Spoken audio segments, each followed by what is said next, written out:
Nazis vanished without a trace. But they tell of their defeat in 45. They all came out of the woodwork on the day the Nazi died. They say the prisoner of Spandau was a symbol of defeat. Whilst Hess remained in prison, then the fascists they would beat. So the promise of an Aryan world would never materialize. So why did they all come out of the woodwork on the day the Nazi died? The world is riddled with maggots. The maggots are getting fat. They're making a tasty meal of all the bosses and bureaucrats. They're taking over the boardrooms and they're fat and full of pride. And they all came out of the woodwork on the day the Nazi died. So if you meet with these historians, I'll tell you what to say. Tell them that the Nazis never really went away. They're out there burning houses down and peddling racist lies. And we'll never rest again until every Nazi dies.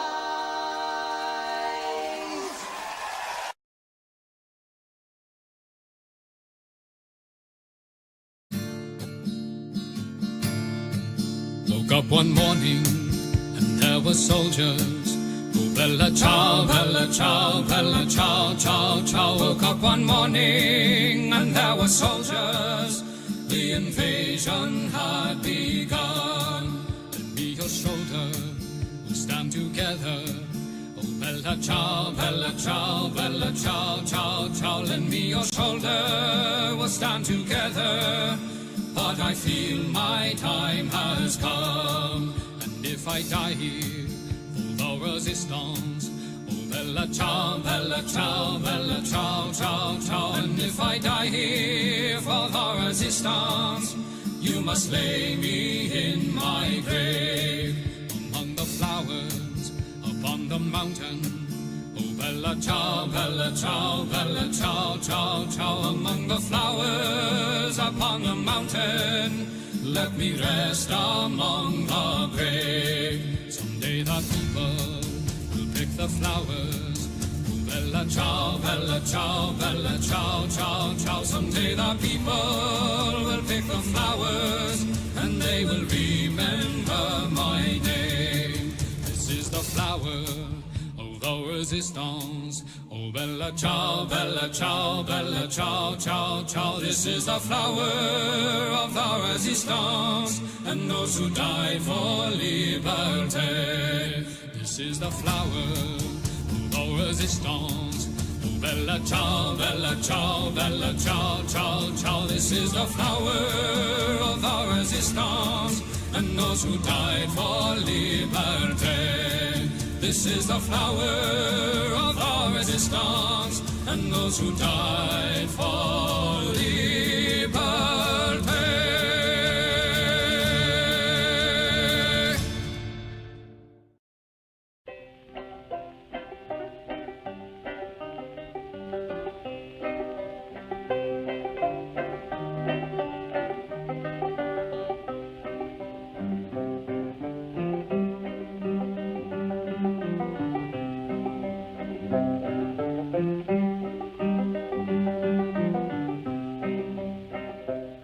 Come all of you good workers, good news to you I'll tell of how the good old Union has come in here to dwell. Which side are you on? Which side are you on? My daddy was a miner and I'm a miner's son, and I'll stick with the Union till every battle's won. Which side are you on? Which side are you on? They say in Harlan County there are no neutrals there.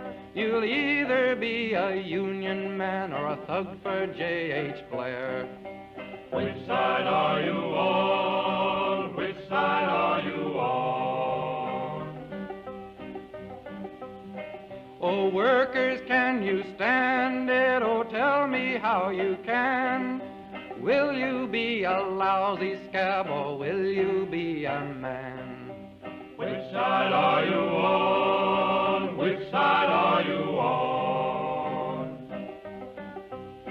Don't scab for the bosses, don't listen to their lies.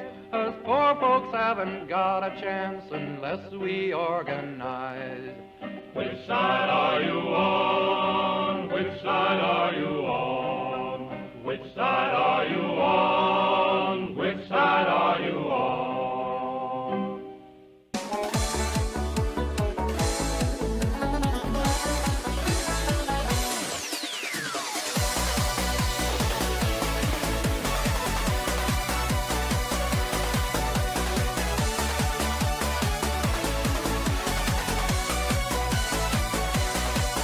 I was born in a Dublin street where the lion runs do beat, and the modelling English people walked all over us. And every single night when the dad would come home tight, he'd invite the neighbours out with his chorus. Come out, you black and tans, come out and fight me like a man. Show your wife how you won medals down in Flanders. Tell her how the IRA made you run like Galway from the green and lovely lakes of Gilshandra.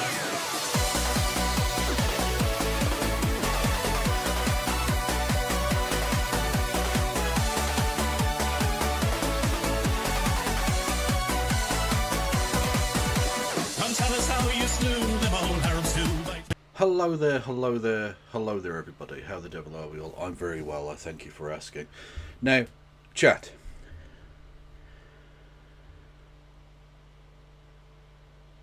I need to speak to you about something with... It's a matter of delicacy. Over the last couple of days, whilst I've been away, there have been a couple of truly tragic events. There was the brutal slaying of former Conservative Minister Margaret. I can't even do this bit properly. Anne Widdecombe, at such a young age as well. What a loss.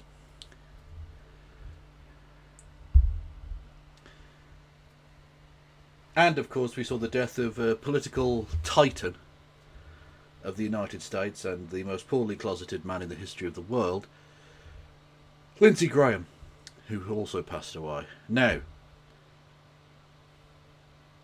all I'll say is this, chat. I had nothing to do with either of these people dying, okay? My travels in Dorset and or South Carolina over the last few days have had absolutely nothing to do whatsoever with these two people passing, and anyone who says otherwise is fake news and will be hearing from my lawyers, who I can definitely afford. So, okay, I want no one at all to think that I had anything to do with these two people dying. I did not kill either and or both of them. Sometimes maybe shit. Okay, and I refute those allegations. I didn't kill either of them or both of them or none of them. No, I did kill none of them. What? What was the question again?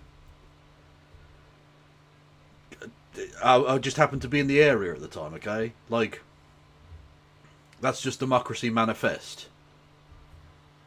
And in Anne Widdecombe's case, she wouldn't have had her hand on my penis, so it wouldn't have been a problem. Sometimes maybe good, sometimes maybe shit. For the Americans watching, that's not a joke about her being a lesbian, because she wasn't. It was because she was a virgin. An 80-plus-year-old virgin. Literally.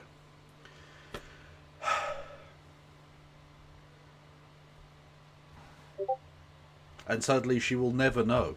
She will never know the touch of any person, let alone my blade, because I didn't do anything. So I don't know what anyone's even talking about there.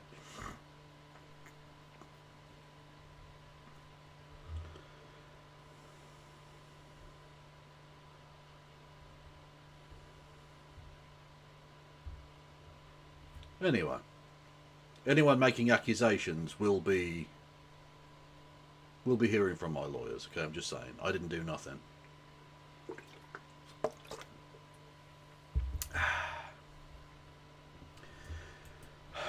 Why don't advertisers want to advertise on my channel? It's a fucking mystery, isn't it? It's a mystery wrapped in an enigma. Especially because I didn't kill anyone. Like, it would be understandable if I had, in fact, killed both of them with my bare hands and been erect the entire time. That would be different. But I didn't do that, and I wasn't even erect when I didn't do it, so...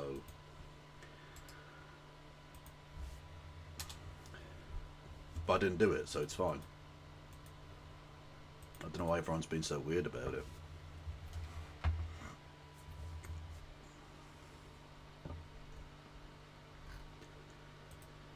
Where's the sincerity cam? I left it in Devon and South Carolina, but it goes to a different school, and it's Canadian. You wouldn't even know it.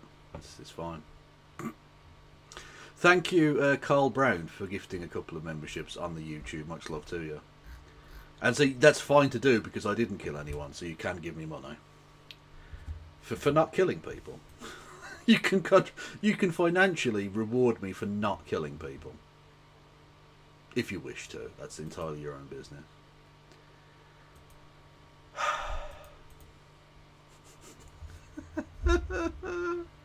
Jesus Christ.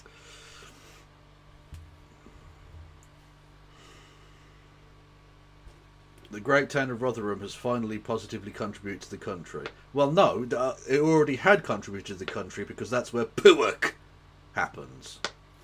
You know?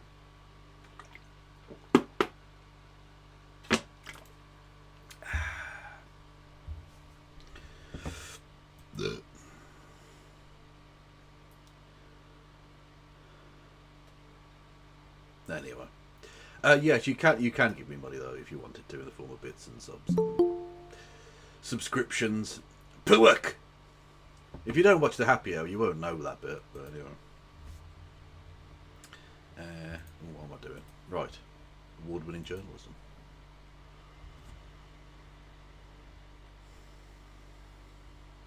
Kevin. Yes. Please tell me you're wearing your crab costume today. Why would I be doing that? Did something happen? No, actually. Sorry, I was No. just lying to you. I just want to put this out there now. I didn't kill her. I didn't. Nope. I didn't do that, so, you know. And I will fiercely defend myself against anyone making that accusation. And frankly, chat, your questions are rather answered by my I did not kill Anne Widdecombe and or... not Mitch McConnell. What's his fucking Lindsey name? Graham. Lindsey Graham T-shirt. So refer back to the T-shirt when necessary, okay? Because I didn't kill either of them. My travels in the Devon/South Carolina area were incidental. Plus, apparently the man they're looking for travelled down from Yorkshire, not from Birmingham. Well, exactly, yeah. So it definitely wasn't me, and they don't need to look any further. Is what I reckon. They've definitely got their man, and leave it there, lads. You know. True. what I'm Very, very saying. true. Very, very true. Mm. And also, Kevin, it might also be coming home. It might be coming home, and that is scary. It's the hope that kills you. I'd rather have gone out at the group stage. I mean, it is funny because we've not actually played against a top 10 team at all in the entire tournament. True, but we did keep the best striker in the world basically silent, which was quite nice. That was good to see. It was pretty good. It was pretty good. And the only goal we conceded was firstly, it was definitely a foul on Kane, and secondly, he didn't mean that. it was a cross, yeah. He sliced it. It was Ronaldinho all over again. I had fucking flashback. I was getting PTSD. I did enjoy watching the Norwegian team. How the Norwegian team was entirely comprised of, like, people who were reminiscent of Thor. The most kind of chiseled, biggest kind of henchmen you've ever seen in your life, and adorable twinks, and nothing in between. Yeah, no, those are the two types of people you have in Norway. Yeah, they are all bear or they are all twink. That is it. Yes, these And two, look, two genders. Erling Haaland is honestly one of the greatest footballers, but one of the ugliest human beings who has ever lived. He's got a real kind of crimson chin thing going on. He doesn't look human. He looks like someone tried to draw a human from memory. If you got an alien to guess what a human might look like, from hearing a description of a human, it would be him. He doesn't look real. And he's very good at football, but we kept him entirely silent. So, that was nice. I mean, my prediction, as I already told chat this, and they're already sick of hearing about football, so I'll leave it after this. which is that I think that England will beat Argentina and then lose to France in the final. See, again, I'd rather have gone out of the group stage. It would hurt less. I don't know. I feel like everyone knows France are the best team in the tournament, so coming second to them is fine, right? No. No, it isn't. No. Just no. It will hurt a lot more. It's the pain that kills you. I am a fan of Birmingham City Football Club. I am used to watching shit football that is very ineffective. I'm fine with that. I've come to peace with it. What I can't have is a team giving me hope that they might not be total dog shit and then being dog shit. That kills you. That hurts too much. But anyway, it might be coming home. Who knows? Yeah. On the subject of someone who's not coming home, Anne Widdecombe. So who again? Just to reiterate, I did not kill. What's interesting is the police keep saying we don't have any idea. We don't think that it's politically motivated at all. This guy drove 300 miles with a wooden stick in his car. I don't live 300 miles from Devon. What? I didn't Exactly. even say anything. Yeah, so you it's don't. fine. Exactly. Yeah. What? I didn't say anything. Why don't advertisers want to advertise on my channel? Really? I ask. Well, this is the thing. Who knows what it was about? It could have been just a fucking robbery or something. At this stage, we don't know. If he drove 300 miles, that does seem weird, but... Yeah, it doesn't very sure. And also, the right-wing racists have got a new way of being the victim, which is the fact that they mentioned that it was a white guy they were looking for, means that it's two-tier policing. Even though the reason they're mentioning it's white, it's so that the very same dickheads who are whinging about them saying it was white won't go out and riot. Yeah, literally. Like, we have to specifically point out the ethnicity so that you fucks don't burn the country to the ground, right? Yeah, but that's an example of two-tier policing. Apparently. Which, much like every other word that the right wing ever come up with for anything, is just wrong.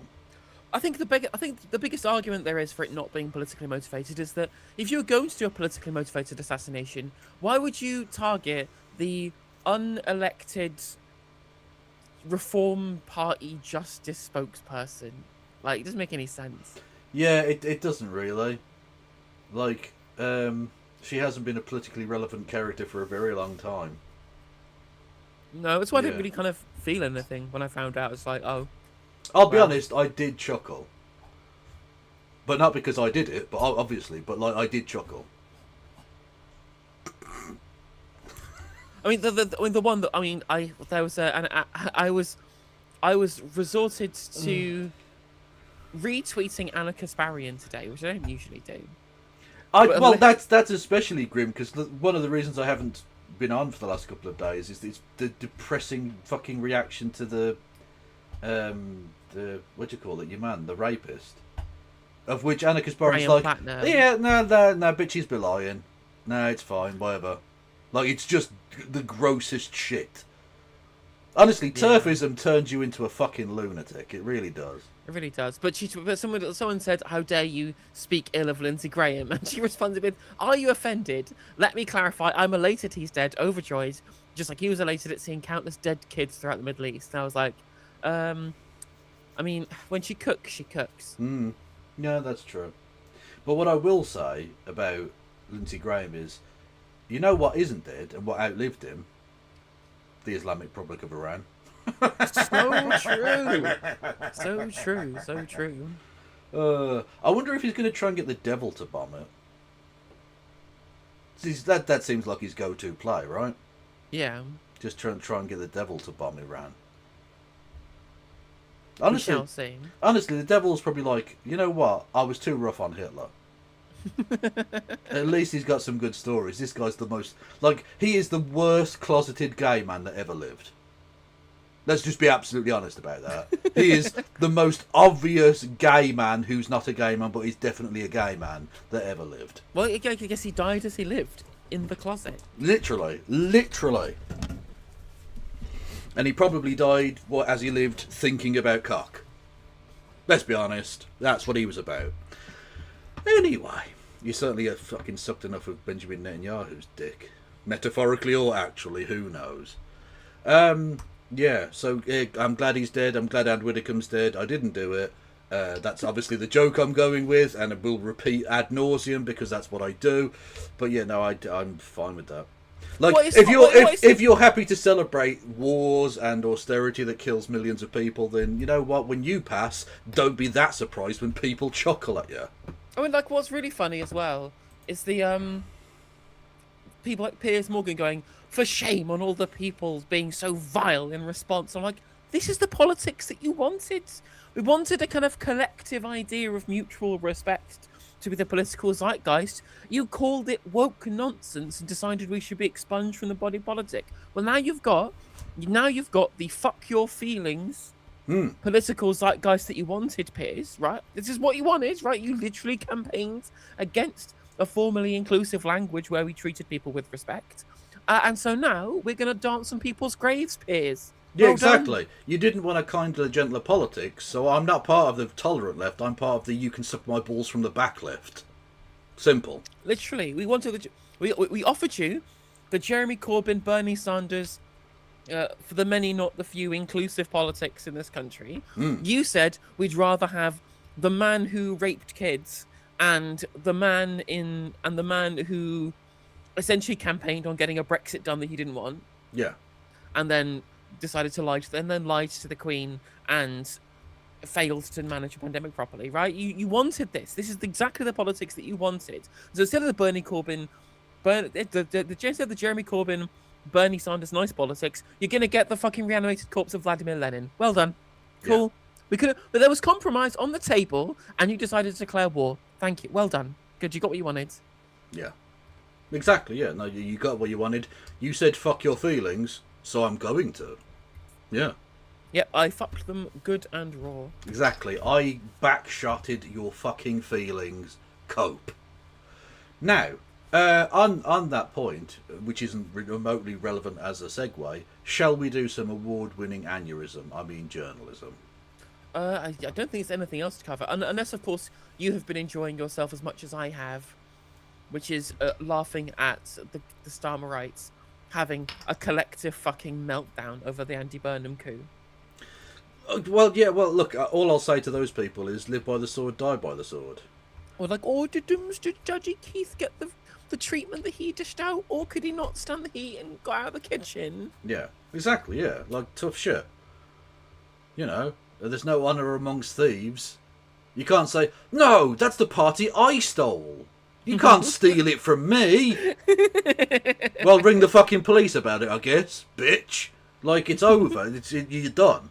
Also, like, Burnham isn't even going to be that fucking different.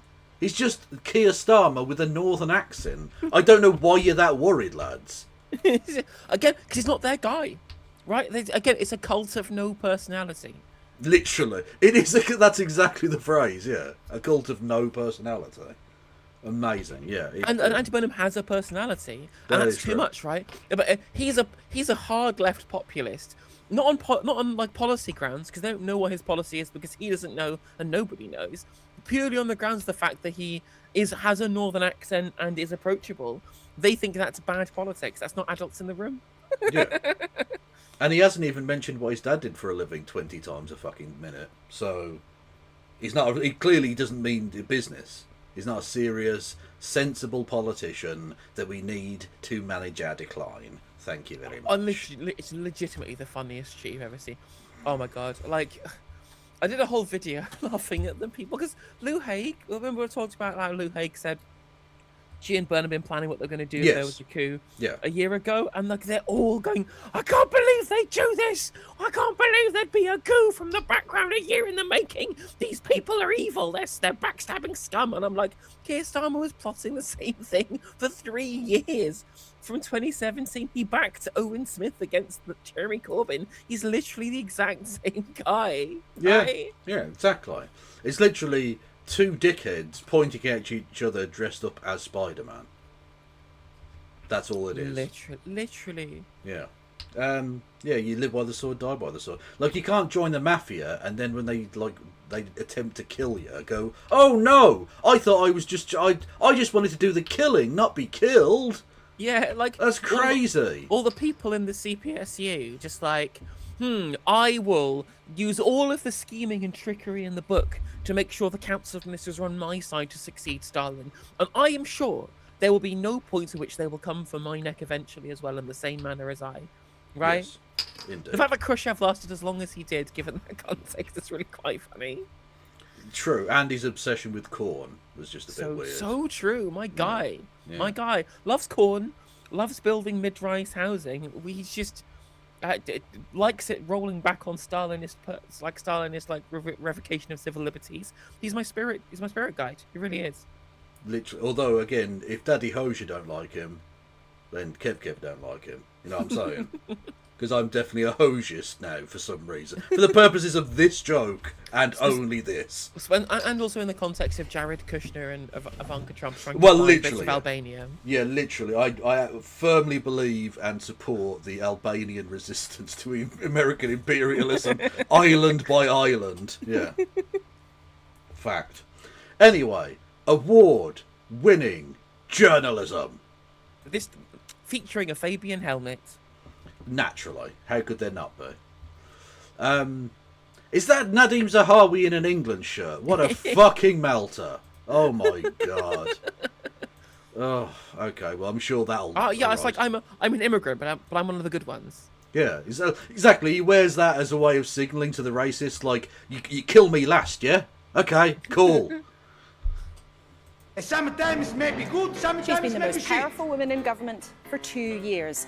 But with a new team on its way to Downing Street, what would Rachel Reeves leave behind? She tells us exclusively that as Chancellor, she got the big calls right. In what might be her last interview in number 11, she tells me no regrets, but mistakes, perhaps a few. Have I done everything right? No. Can anyone say that about any job they've done? Probably not. But the big decisions I've made that have enabled our economy to grow. No, but usually people can describe the job they did effectively on a CV, for instance. True. You know, just saying. Interest rates to fall and inflation to be... Also, she hasn't really got the Fabian helmet. There's a bit of a curl there. There's it's- almost life to that hair. I mean, it's infinitely improved. You know? Yeah. Infinitely improved. Also, she's dressed a bit nice. No, when I say a bit nice, I don't mean like she comes out like a slob. I mean like she's dressing in a more human way. It's not all shoulder pads and fucking silliness. Like there's a bit of couture going on there, and I quite like it. I guess now she's realised that I don't have to worry anymore. Yeah, Pressure's off. yeah, exactly. Yeah, fuck it. You know what? Sun's out, bon's out. Let's do this. Yeah. tamed. Also today, there has been another arrest in the suspected murder of the formidable Yeah, it was definitely him. He did it. Don't need to investigate that any further, lads. Lock him up. political veteran and familiar face to us all, Anne Widdecombe. Tributes have poured in to one of British... God, she really was a weird motherfucker. Just watching her walk, she's like fucking Quasimodo or some shit. What the fuck is this? God. Also, can we get some lols in chat because she's fucking dead? Fuck her. politics enduring figures. Former minister for the Conservatives during Also, the 1990s and... I saw Ian Dale getting mad at people, acting overjoyed at hearing about her death. The thing is, this guy literally posted literally used the word rejoice on Twitter when he found out that Ayatollah Ali Khamenei had died. And I'm like, sure, you can do that, that's fine. But don't be a hypocrite about it. It's, oh, no, I'm going to kill 40,000 people. I mean, well, she was an MP in the government that was in charge during the AIDS crisis, right? Like, yep. She is a giant homophobe who was a sitting MP for the government that killed thousands and thousands and thousands of gay men through not taking the AIDS crisis seriously. And Ian Dale is a gay man. You thought he would understand that. Yeah. lately prominent member of Reform. Joining us live this morning, Sir Mel Stride. He was Anne Widdecombe's MP in Devon and can bring us up to speed. Well, look, just because we've been in Devon doesn't mean anything. Also, I know during like same. they tried to find a nice photo of her to put in like what the like on the back in the background, like some like memorial cards, and they've got her looking like completely demented. They've got her looking like a fucking... I don't even know what that is. Like a Bo Selector mask or something. It's fucking horrible. It's fucking... Look, but that's the thing. There are no nice pictures of her. Like, the best picture of Anne Widdecombe still looks like my ball sack on a bad day. So I'm still laughing at the Bo Selector mask. She is. And what does he, as the Conservative Shadow Chancellor, make of the legacy of his opposite number, Rachel Reeves? Yes, she looks like Emperor Palpatine. She really does. Yeah. Sorry. But poor tense there. She did. She did. Yes. And did you stay up for this?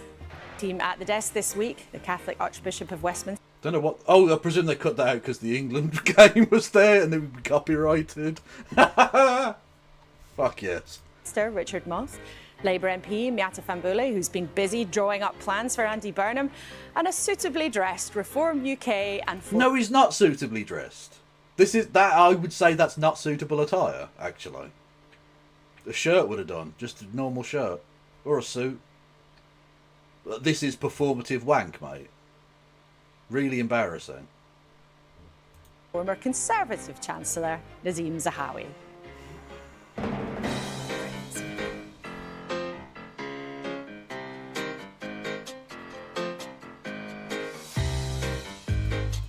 Matt, I mean, are you taking the piss or do you not know what happened to her?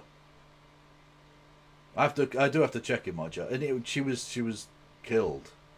Violently murdered, actually, apparently. Yeah, it would appear she was attacked and then was found like a day later. So was she dead for the entire day, or could she just like not contact anybody and died?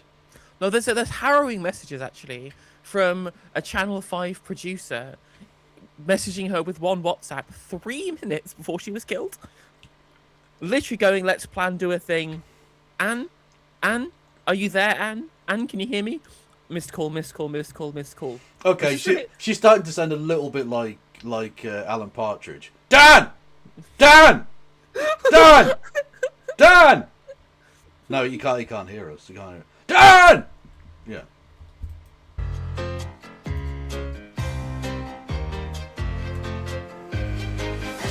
She literally ghosted him.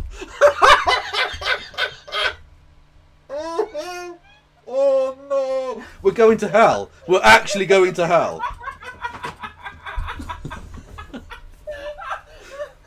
Oh, my chat are genuinely the best bad people on the planet. I love them. Oh dear. Oh no. Oh, I had a mouthful of Monster Energy when you said that. Also, are you trans? Monster Energy, what's going on there? Oh, I know, right? Have you got a blowhard nearby by any chance? Or what's going on there?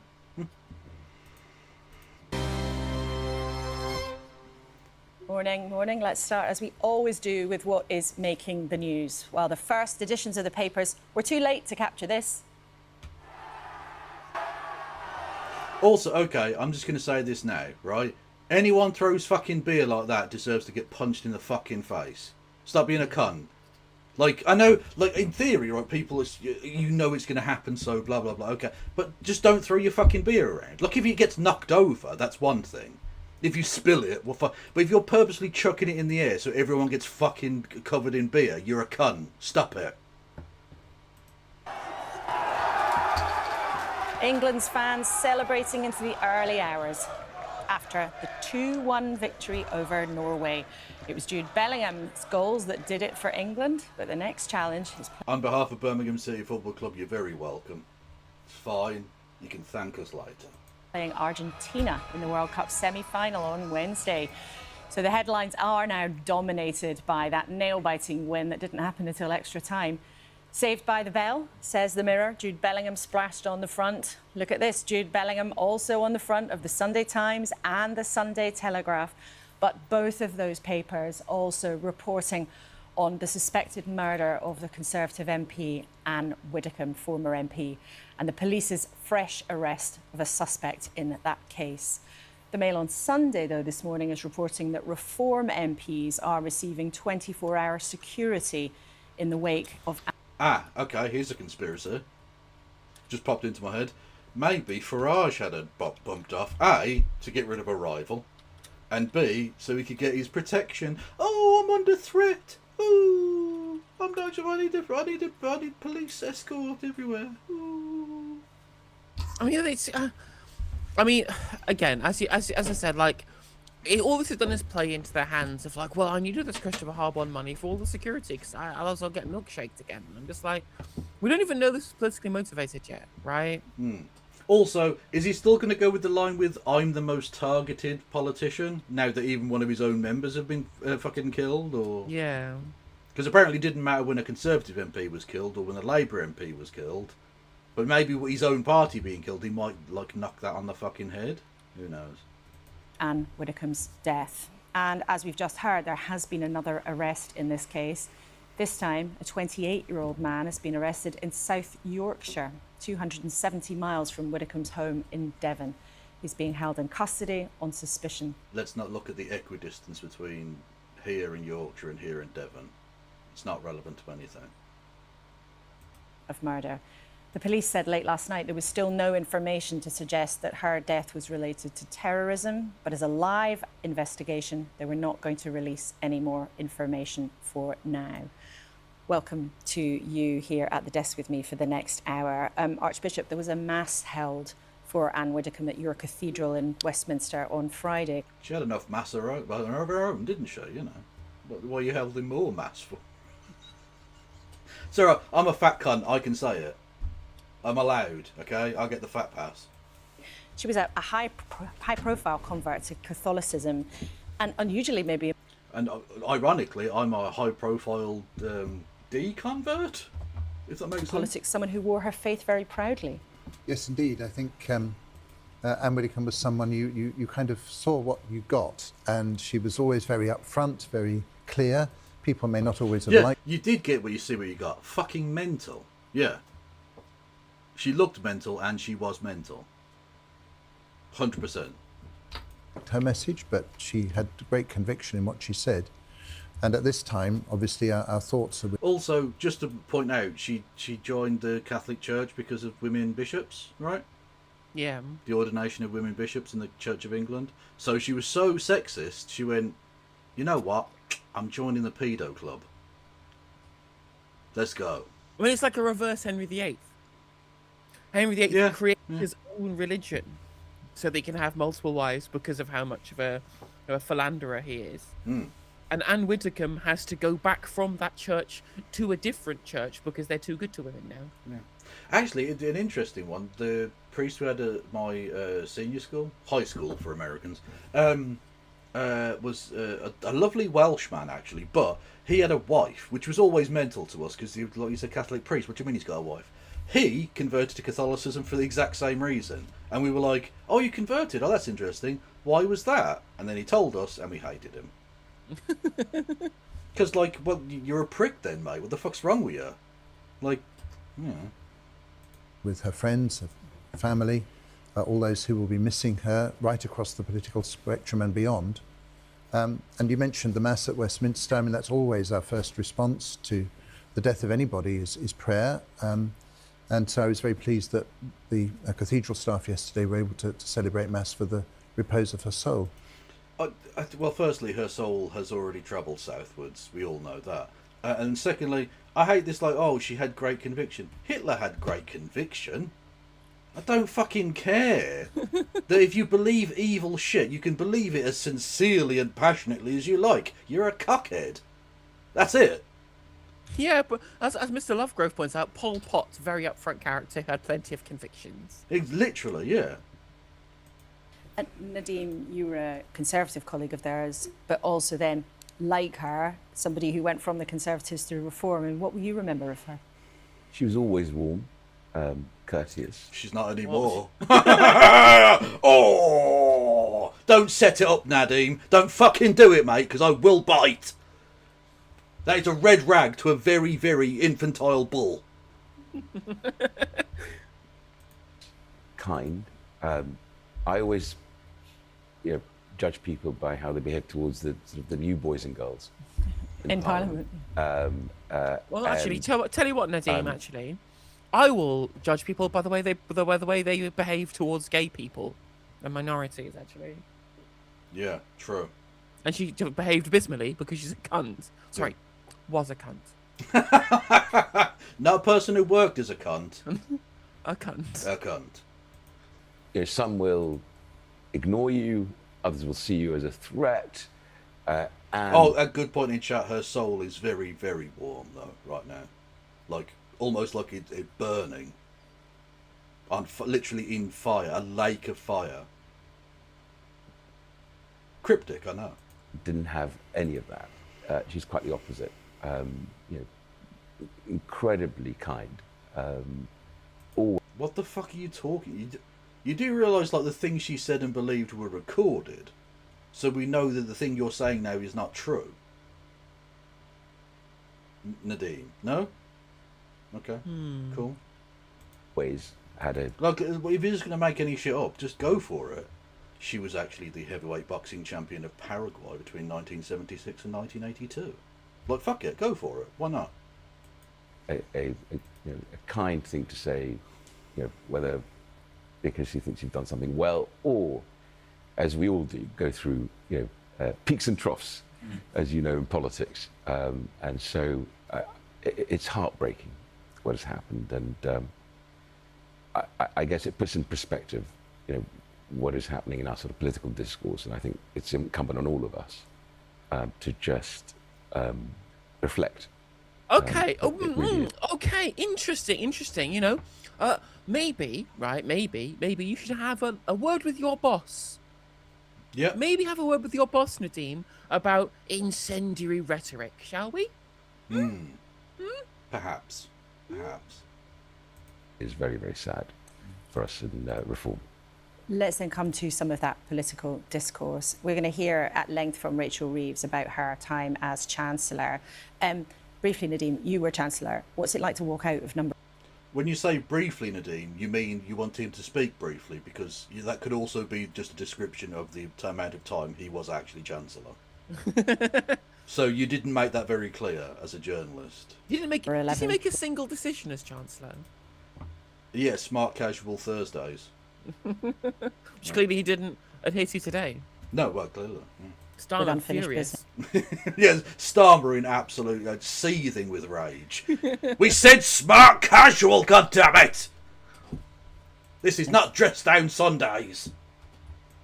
So I knew I was walking out number 11 because, if you remember, I became Chancellor, and within about 48 hours, my boss had to resign. And you told her to go, didn't you? And I had to, in the end, because if you remember, I gave him that line about... But we still have to pay his extra super duper gold-plated pension as Chancellor forever now? Yay. Cool. The herd is stampeding because it became impossible to even put together a sort of working ministerial team because people were resigning in the same way that happened to Keir Starmer in that sense, in sort of coordinated effort. Well, yeah, they didn't need to, though. Like, Boris Johnson made everyone embarrass him, whereas Keir Starmer went, okay, they're going to do that, so let's just resign. Which, like, you can look at it either way. Either he enjoys the public humiliation of it, or at least he had the backbone to say, no, go and do it then. Call their bluff. Put yourself on record as having been a fucking snake. Yeah, either way. To get rid of the then Prime Minister. So you knew that the game was but up, I had to, that what I called it was my summer internship. We had to get a lot done. I'm very proud of signing the first, I think it was 700 million for the new nuclear. Yeah. And then ARIA, which was a big thing. So what you try and do is as much as possible as you can in the time that you can get through. And we'll talk in detail about what Rachel Reeves did, but Beata, briefly, how would you sum up what she's leaving behind? You want the new guy, you resigned to get the new guy in. Briefly, how would you sum up her time? Look, I think she had a really difficult set of cards dealt at her, an economy that had been stagnating for 15 years, the biggest squeeze in living standards we've seen in a generation, and our public services decimated because we had a decade and a half of no investment. really hard to navigate. And I think for her, her legacy was she made the choice that we have to start investing, record investment into the NHS. So 5,000 new NHS appointments, NHS waiting lists going down. That would not have happened if she hadn't made that call in that first budget. OK, well, we will see what she has to say for herself. Honestly, the highlight was her crying in the Commons. I mean, it's good to know that both members of the upper echelons of the Starmer administration have cried on camera. Literally. Although I didn't enjoy hers as much, because it might have been about divorce or whatever, which is like, that's, you know. Whereas this was just, oh, I'm sad because I'm leaving. I mean, yeah, like, I genuinely, I felt like the Rachel Reeves, everything was kind of getting to her at that point. And I mean, I have significantly more sympathy for Rachel Reeves than I have for most members of the government, or significantly more than I think other members of the public do for, because I recognise that actually being Chancellor is the hardest job right now. No one appreciates it in a zero-sum world that you have to make tough choices, right? Like, that is true. The question, of course, is how much of her decisions were made by her and how much were made by Morgan McSweeney, you know? Yeah, well, I think anyone would find it difficult being an effective and popular Chancellor, given the fact that they went, let's hamstring ourselves from the very beginning with fiscal rules that no one needs in the first place. Yeah. Brilliant, yeah. Because they do always say it's the economy stupid when it comes to politics. And when Labour campaigned to get back into power, Labour promised you that sorting out the economy was at the top of their list. And Rachel Reeves then, as Chancellor, was joined at the hip with Keir Starmer, both in opposition and then in office. But as he is on his way out, and she is widely expected also to leave Downing Street, we asked 3 different economists what they made of her time there. So in terms of living standards, the first 2 years of this Parliament were overall actually a better record than any of... Okay, should we search into where these people come from? Because whenever So Resolution Foundation is like a centre-left think tank, broadly centred around like social liberal, slightly social democratic, so it was previously chaired by Torsten Bell. After Torsten Bell had worked on Ed Miliband's leadership campaign and time as Prime Minister. Torsten Bell, by the way, was the originator of the Edstone. That was his idea. Yeah.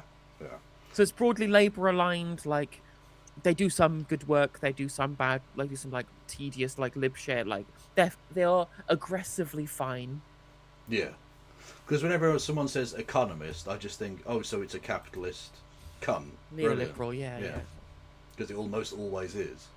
Of the Parliament since 2010, but families have had such a tough time, particularly since the pandemic. What they were hoping for was that the government would do more to turn living standards around than they've been able to do. We've still seen these big rises in the cost of essentials. Well, it's not even been able to do, they've chosen not to do.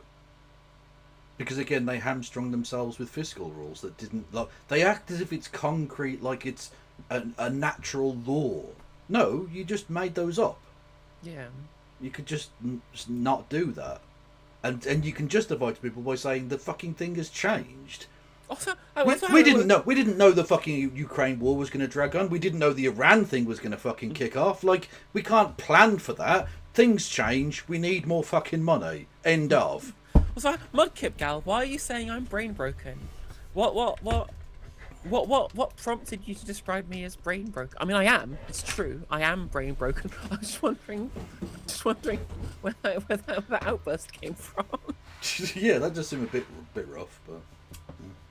Energy is still a lot more expensive than it was in 2022, and inflation is still above target. She inherited a very difficult economic situation, but then she actually made it worse by talking the economy down, dampening business and consumer confidence. She talked a good story in terms of boosting public investment, but her policies actually dampened private sector investment. Well, of course, you can't do an enormous amount in 2 years. The economy is growing pretty much as it's grown rather slowly for the last 15 years. Also, pause. I know the IFS have a podcast. I know that Paul Johnson was on that podcast. I know that he knows how to make content that doesn't suck. Why are all of these people speaking from laptop webcams, right? Through, like, the inbuilt laptop microphone. But you know you are going to be asked to talk about things on telly. Get a proper camera and a proper microphone. I know the very rich people who fund your think tanks can afford it. Literally. Also, that's clearly because your brain broken. Apparently it's because I know all of these different politicians, yeah. Oh yeah, no, it's geekery, yeah, absolutely. It was like when someone said that they knew someone from Oadby, and I was like, well, I can tell you that the MP for Oadby and Wigton is Niall O'Brien, up and coming Tory data guy, who they get in to trying to create chop statistics to say why brown people are bad. Nice. Government has done, of course, is massively increase taxes and spending, following pretty much in the steps of the previous government, but none of that was in their... Didn't realise she had a bit of a back going on. Okay. She's a bit caked up. I like her. Sorry, I'm just being unnecessarily horny about Rachel Reeves today. I don't know why. Well, mixed reviews. Reeves always said that being Chancellor was her dream job. Being in number 11 doesn't just mean taking on that enormous role. It means living there too, in the fierce glare of publicity. Although, as she showed me her back garden, life in Downing Street isn't all that bad. Sorry. Yeah. Also, you don't have to live at number 11. It's a convention, but there's no law that says you have to do that. I mean, same with number 10, right? Like, yeah. Andy Burnham's going to spend half his time in number 10 North or whatever it's called. Also, a little interesting factoid for you, given that Gordon Brown desperately wanted to be like the official occupant of number 10, that when the Blair and Brown were living in Downing Street, the Blairs lived at number 11 and the Browns at number 10 because there's extra living space for the children at number 11. I didn't know that. Yeah. See? We're both very brain broken. That's good. Yeah, oh no, we're both disgusting geeks. Yes. Yeah. Bad. One of the funny things about British politics is you live above the shop. I mean, what's it been like living here in the last couple of years? Well, this is our garden. It's a very nice garden. Well, I was about to say, I know it's been sunny, but a bit of water on that grass wouldn't go amiss. Fucking hell. Honestly, that is going to be a raging turner by day 3. My son likes playing cricket out here, and no pre-watch, I promise. I was just doing a bit. Kids have had birthday parties in this garden, so there's definitely some. Well, and you know for a fact that Boris Johnson has fucked in that garden. Literally. You absolutely. Sides for them for living upstairs from my office. What's the downside of living here been? Is it hard to get away? Oh, it definitely is that, and. Well, you know, we got a cat when I became Chancellor. Part of the reason for that is that there are quite a lot of mice in Downing Street. So I've always held out against getting a pet, but I definitely prefer a cat to mice. So maybe that's one of the drawbacks, although... There weren't any rats here, were there? No. Not that I've seen. Chancellor, I remember almost exactly 2 years ago, we sat in exactly the same room. When she says there are lots of rats in Downing Street, is she talking about McSweeney or actual vermin? I mean, I'm assuming it's McSweeney because number 10 isn't in Birmingham. True. Yet. Till I become Prime Minister, and then it will be. And honestly, if we've missed out on anything in this country, it's a Brummy Prime Minister. Not true, because we did have one, and he wasn't very good. Who? Neville Chamberlain. Oh, well, God. Oh, God. Yeah. Oh, dear. Yeah. Unfortunate. Look, talk about inheriting a difficult situation. Do you know what I mean? Your fucking fiscal rules wouldn't have fucking stopped Hitler. Fresh from that huge victory that you'd worked so hard for. And I think everybody watching could tell how much it meant to you to be here. But why do you think that just 2 years on, that government you've been part of has come to an end? In the first 2 years, we have delivered change. We've delivered quite radical change in a number of areas. No, you haven't!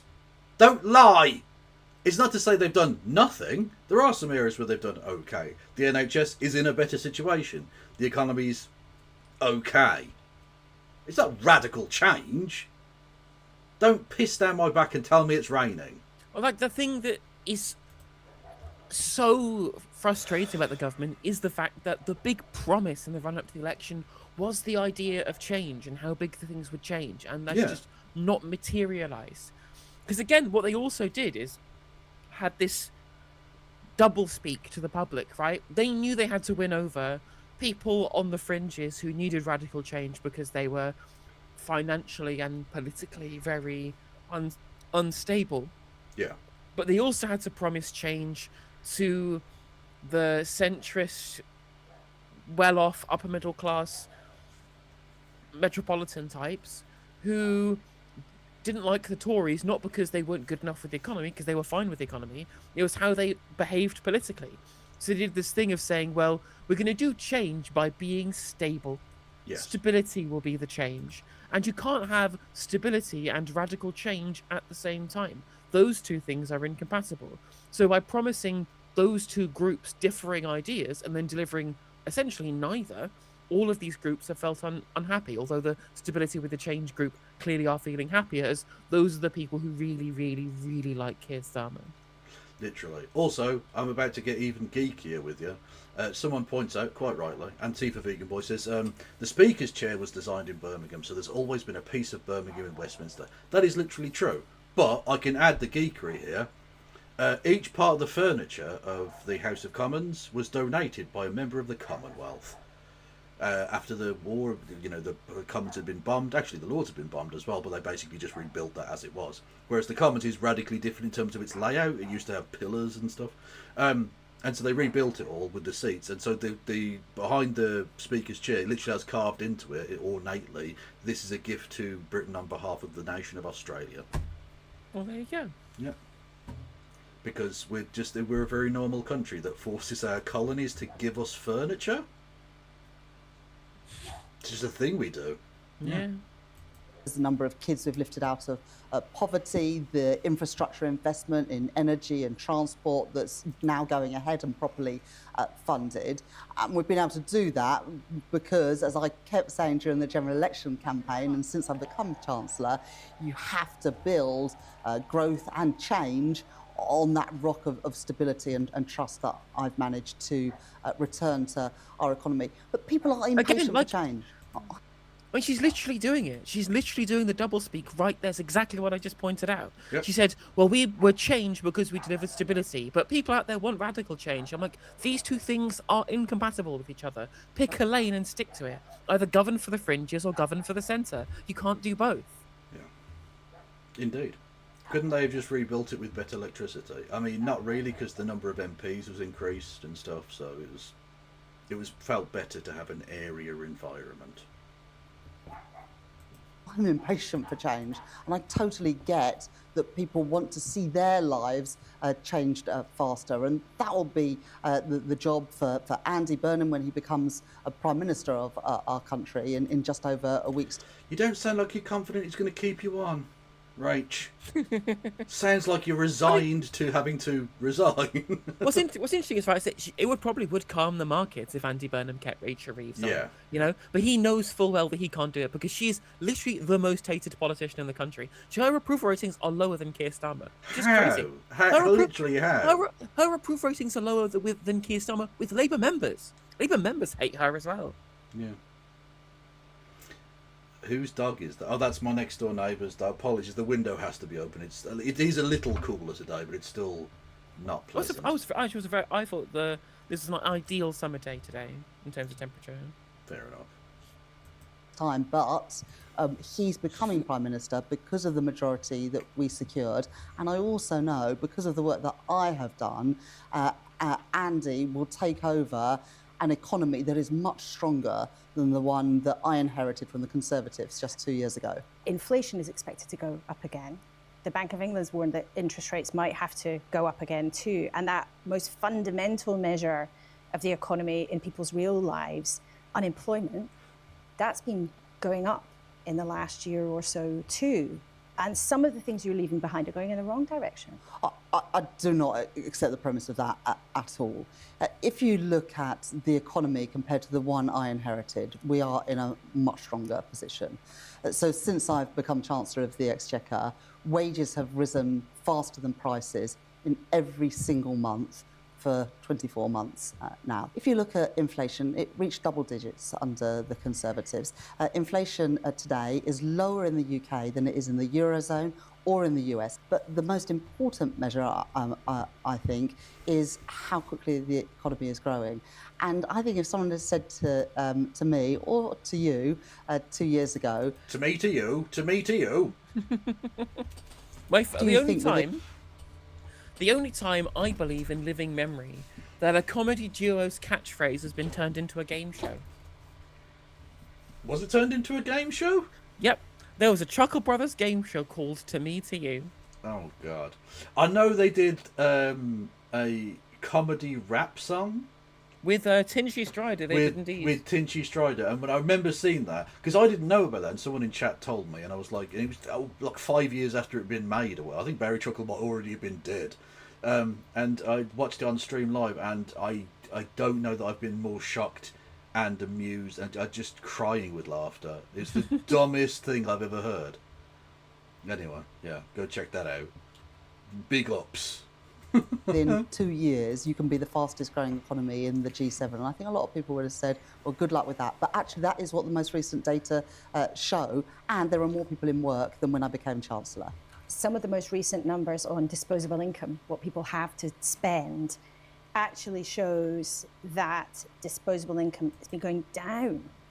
But if you've got disposable income, chat, you can use it to fund either or both of our streams with bits and subs and subscriptions. That was actually almost professional, almost slick. First of all, for 24 months now, wages have risen faster than prices. Now, that is on average, and so it's not the same for everybody. But I am proud of my record there, because in the last Parliament, people were worse off on average at the end of the Parliament than they were at the beginning. But look, this isn't just about lines on a graph, this is about how people feel. Yeah. And I remember in our first interview, once I became Chancellor in this room 2 years ago, and you said to me, you know, are you going to lift children out of poverty? And I said, I'm not going to make a promise without being able to say where the money is going to come from. So you kept them in poverty instead? Yeah. Okay. Yeah, that's not cool. You shouldn't have done that. Just saying. Yep. Child homelessness increased under your watch. Child poverty increased. Might go down now after you've stopped being Chancellor. Ironically, because of the, a thing they did whilst they were still, in office, but too late. Far too little, far too late. Yeah, and again, maybe this wasn't her decision, Maybe it wasn't up to her whether or not that they were going to get rid of the 2-child cap on universal credit. Maybe this was all Morgan McSweeney. But if you didn't like that, Rachel, the door was open. Yep. You could have left. As was once famously said by your boss. Yeah. And this is this point, really, about how you've got to combine change and radical change with credibility and with trust. And I wasn't, when I became Chancellor, able to say how we would fund that. But at my second budget... So you decided not to? Brilliant. Oh, thanks. But don't worry, lads. Don't worry, the fiscal headroom's good, but your dinner might be delayed by a couple of days. So, tough shit. Less than a year and a half into this Labour government, I was able to announce the lifting of the 2-child benefit rule within universal credit. And that was partly funded by changing gambling taxes. Because, look, for 14 years, I was an MP and I was in opposition. We were not short of promises on radical change. What we were short of was trust and credibility. Now, I have returned that trust. Oh, no, you haven't. You're being kicked out because you don't have trust and respectability. People took a punt, right? Yeah. The idea that the election of Labour in 2024 was due to increased trust with the electorate when you got fewer votes than Labour got at the election previous is nonsense. People took a punt on you because there was no alternative at the time after the Tory government literally fucked up absolutely everything, including all of their own voter base's interests. And they went, essentially, we've got nobody else to vote for, might as well vote Labour. It's really worth pointing out, this is a really important point, in that there is basically one demographic of voters that switched from Tory to Labour. No other people switched, and it was people who had mortgages. That's basically it. You look at the way in which people voted in terms of age, housing tenure, all that kind of stuff. Most demographic voting trends stayed the same, apart from mortgage holders moved from Tory to Labour, because Liz Truss said that meant that because Liz Truss's changes meant that they couldn't trust the Tories with looking after their mortgage payments. That is the only metric that matters in all of this. And they took a punt on you, and then they didn't like you. Yeah, they took a punt on you because they hated the other lot so much, and you're now more hated than the ones they voted for you to replace. Yep. Trust and credibility to the economy and to Labour's economic policy. And because of that trust and that credibility, we are now able to do those radical things. But some of the big calls you've made damaged the government's authority and damaged the trust that some people had in you. Okay, I'm just going to make a prediction here. Laura Kunzberg's going to say you didn't fuck over the disabled enough. And that's a bad thing. Yeah. Yeah, amazing. Thank you to the Cunning Linguist for resubscribing. Much love to you, my friend. And for example, if you reflect back now, was it a good idea to remove winter fuel allowance from millions of pensioners without any warning? Well, I've had to make hundreds and hundreds of choices as Chancellor over the last couple of years, and they haven't always been easy choices. I've always tried to do the right thing. But if you are a pensioner watching this programme today, then you have had 2 increases in your state pension, significantly higher than the increase in prices in the economy. But was and it a pensioners mistake are on better winter off. fuel allowance? And considering they're all fucking millionaires anyway, they're definitely the people that needed a hand right now. And that's the thing, right, is that I disagreed with the means test, and I'm glad they fixed it to like a tax taper now. Much better way of doing it. I mean, I said at the time that's the way they should have done it. And it does mean, actually, that the people who are at risk of pensioner poverty are now all going to get it, because it's being done universally and then taxed back from richer pensioners. That's a better way of doing it and protects the people who genuinely need it. The reality, of course, is, though, in our national discourse, pensioners get everything they want all the time. Yeah. And if they don't get everything they want all the time, they throw their toys out the pram. Like, just look at the bank holiday poll from YouGov, right? Literally just the most kind of miserable generation on average, right? Obviously not everybody. And they can't stand people getting things that they don't get and having things that they are used to or accustomed to taken away from them. Which is why they get so angry about the idea of changing the triple lock. And the way in which the media reported on it shows that they have boomer interests at heart, because they absolutely drove the wedge into Labour for, a sensible discussion about who really needs the winter fuel allowance and who doesn't, which sector of society needs more welfare and which doesn't. And the Labour Party are on the right side on this issue and eventually got to the right policy prescription as far as I'm concerned. And yet, the necessity of penny pinching for the Treasury is totally lost when it comes to the means testing of the winter fuel allowance. Yet when it comes to welfare for the fucking disabled, they have to be fed into the wood chipper to fund BAE systems. Why aren't you funding BAE systems through disability payments, Rachel Reeves? How dare you think about the security of the country? Or what about the fucking pensioners? Yep. Why was there not a choice between military investment and pensioner benefits when it came to winter fuel allowance? But it does when it comes to PIP. Yep. It does when it comes to PIP. And again, you can say that cutting welfare is bad for everybody. Maybe you're right. I agree with you in most cases. But the framing of it being an overall choice about who gets what when it comes to disability and a unique problem, an original sin when it comes to winter fuel, it makes me absolutely crazy. Yes, it is maddening. Because lots of your colleagues haven't. Your next door neighbour, Keir Starmer, has hinted that actually that was one of the mistakes. Was it a mistake? I'm not going to go through all the different policies that we've announced, but I do know that pensioners are better off after 2 years of this Labour government. You just don't we want could to go reflect through. on, We could go. But it's a totemic one, the winter fuel I think allowance. the question that people ask themselves at election time is, are me and my family better off? Pause. That's a really interesting thing Laura said then, when she said that it's totemic, right? Yeah. And again, it's because boomers are a big voting cohort. Whatever they want matters much more than what young people want, because young people vote in fewer numbers and there are fewer of them to vote, right? But again, in reality, when you look at the political policy that really hurt Labour's polling, Yeah. it's not winter fuel, it's the PIP cuts. It's them trying to balance the books off the back of the literal most vulnerable people in society. And Palestine. And of course Gaza as well, right? But Yeah. the big policy that really kind of drove their approval ratings into the dust was the was the PIP cuts that they were trying to put through. Because again, most of the people affected by winter fuel weren't voting Labour anyway. Yeah. Like 20% of over 65s vote Labour compared to like 60% of them who vote Tory and Reform. So they weren't actually losing that many votes. They were just unpopular in the media and people were very angry with them. But it didn't change the kind of electoral mathematics in terms of them winning a future election or being popular. It was the PIP cuts, or the attempted PIP cuts, that drove a wedge between Labour and their base electorate, i.e. people who vote Labour because when the Tories are in office, they murder them. Yes. Like they did in David Cameron and Nick Clegg being in charge of the economy in the country, right? Disabled people died. They died in their droves. They fled England to Scotland because at least the SNP would protect them and not kill them. That's Right. the reality of what these people are looking at when it comes to politics. It's life and death.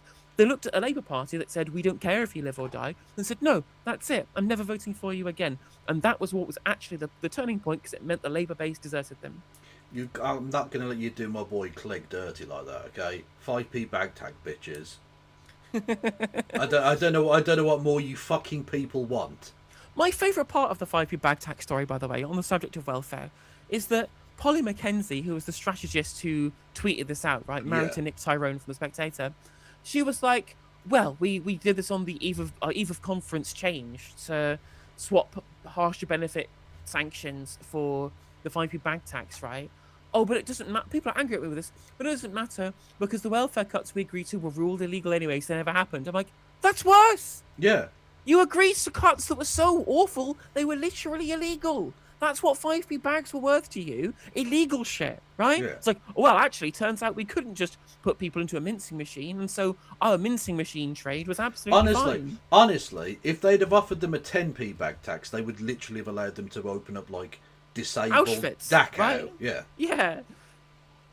Honestly, they'd have happily... The only public funding would have gone into infrastructure was the building of fucking gas chambers and chimneys.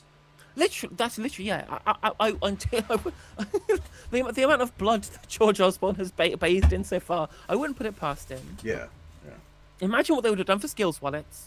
If they'd offered instead of just an alternative vote referendum, if they'd gone full proportional representation, they'd have allowed him to invade Czechoslovakia. Doesn't even exist as a country anymore. But because of the choices that I've made, families in Britain, but also pensioners in Britain, are better off than when I became Chancellor. But one of the other big calls that you made that really surprised people, really upset a lot of people in British business who you'd worked very hard to get on side, was making it more expensive for them to hire people. Oh no! Heaven forfend, Kevin! Not the business owners! Oh, how I'll think of the children! If only Diana were here! True. Yeah, it's insufferable. The degree to which the only people that matter are boomers and boomers who own businesses. So just boomers. That's it. That's literally all that matters. Not disabled boomers, though. They can die. But also people who send their kids to private school. So the kids are boomers. Yeah, another thing that fucking drives me up the wall. The level to which that the private school tax became infinite perma-discourse because every journalist sent their kids to private school. They were all mad about it, and they thought it was an issue the public really cared about. No, like a 70-30 issue with the public. Yeah. Like 75% of the country or whatever it was thought that it was good to tax private schools, but journalists live in a different fucking reality. Well, yeah, because they make up about 7% or whatever of the population, but they make up 100% of the journalists. Yeah. And also, I just want to say now,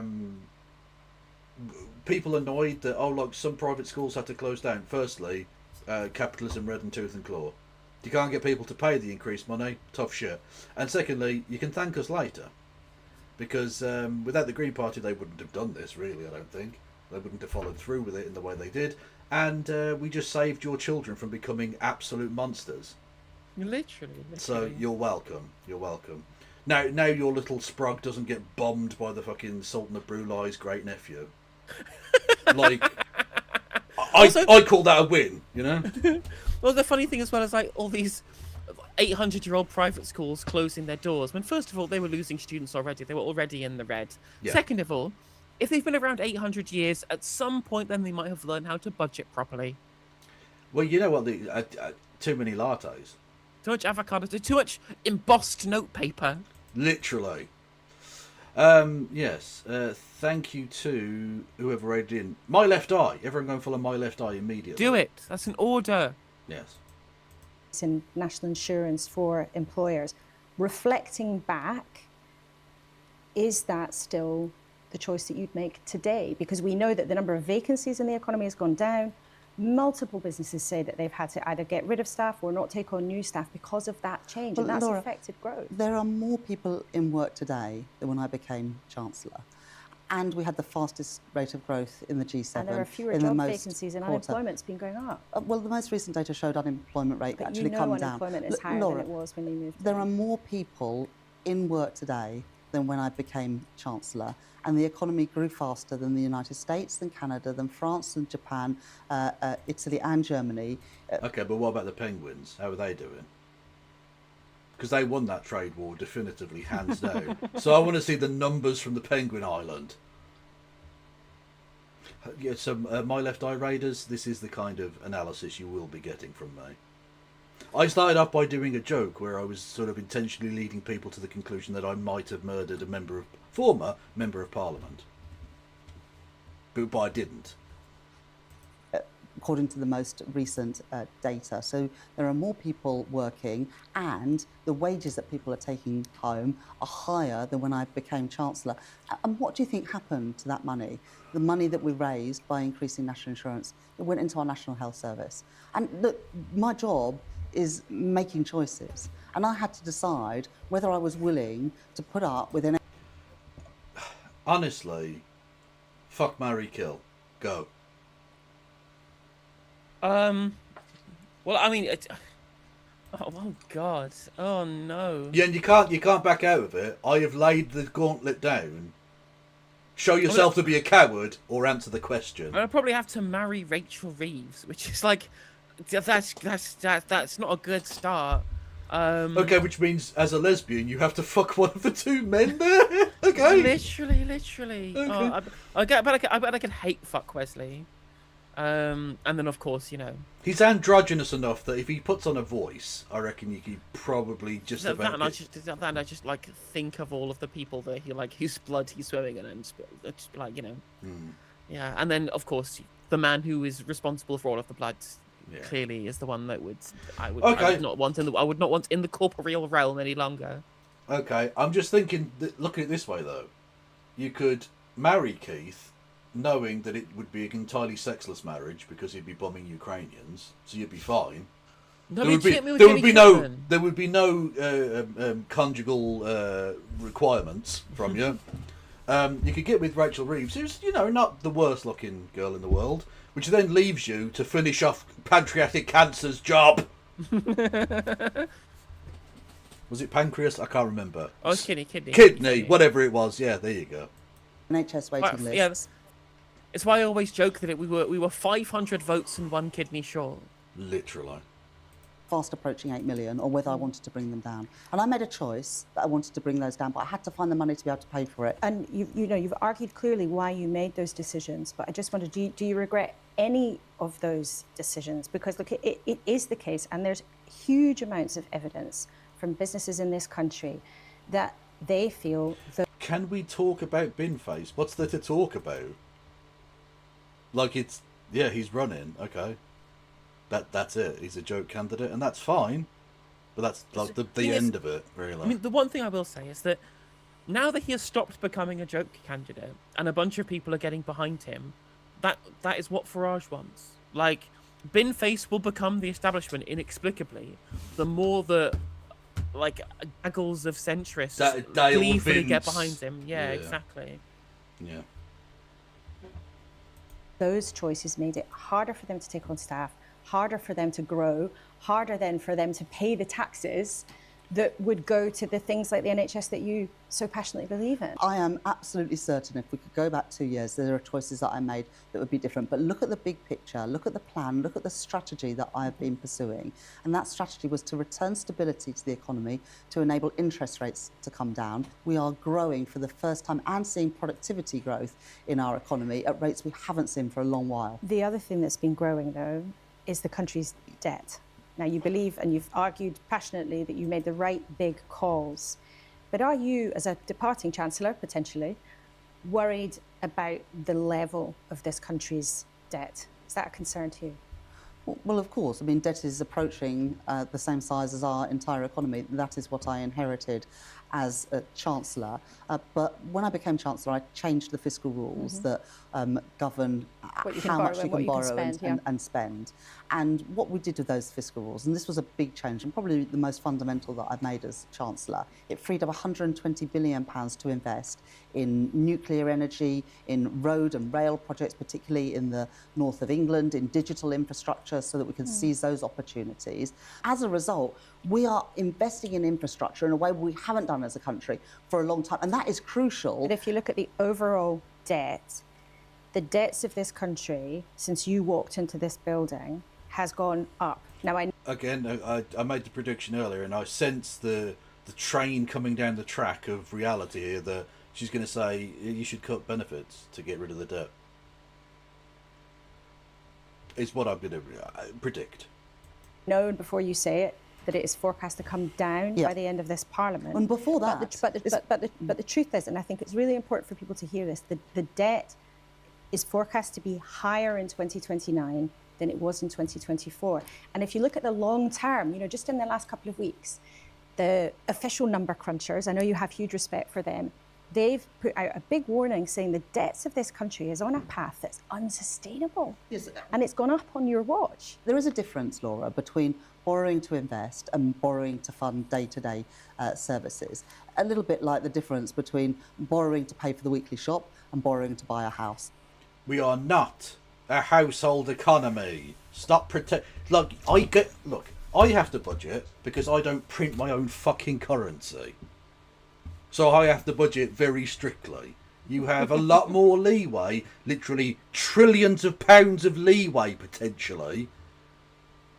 You've gone, nah, fuck it, we want to be sensible, so we can't do anything effective, ever. And that's why you are not going to be living in Downing Street very much longer.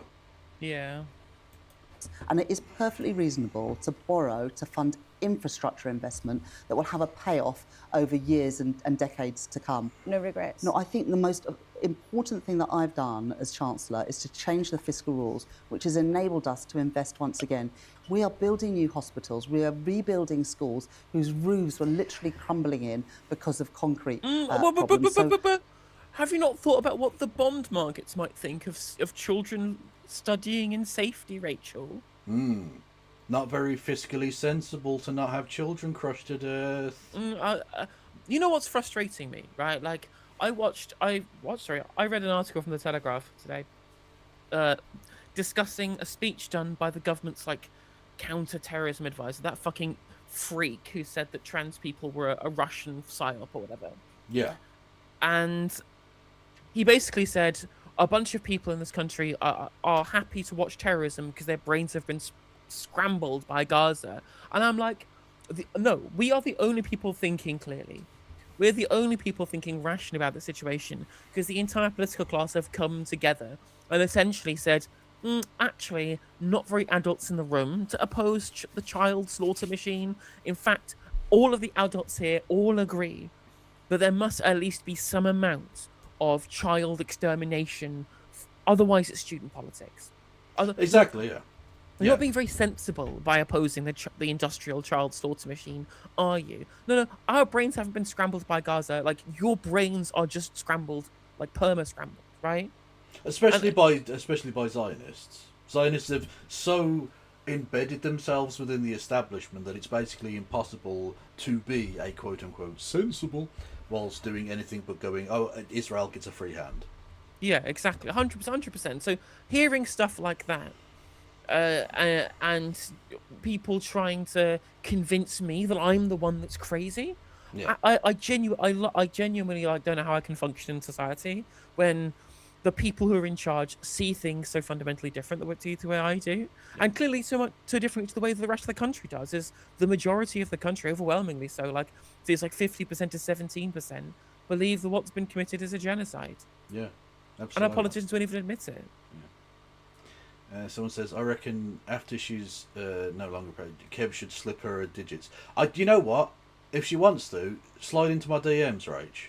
I would absolutely go through like a dose of salts. I'm telling you, right now. On mine! No, it is the right thing to do to increase that investment.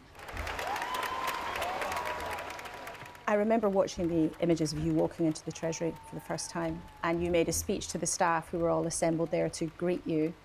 And I remember you telling us it was quite emotional to stand there as the first female chancellor. No, Fuzz, I didn't say I'd marry her. That's not how that would work. She's fucking evil. I don't want to marry her. Would you like to stay as chancellor? Well, those are decisions for Andy Burnham when he becomes Prime Minister. I'm not going to preempt, and I'm not going to do that. But I'm incredibly proud of what I've done as Chancellor. And I know absolutely that when Andy walks through that door of number 10, and I'm excited about what that means for our country, and I signed Andy's nomination papers this week. I know that when he walks through that door, that he is not going to have the same problems that we inherited 2 years ago, because we have returned stability and trust to economic policy in the UK. And we have started that radical change of lifting kids out of poverty, investing in projects. You've started that. After 2 years, you've started doing that. Well, you could have done it on day one.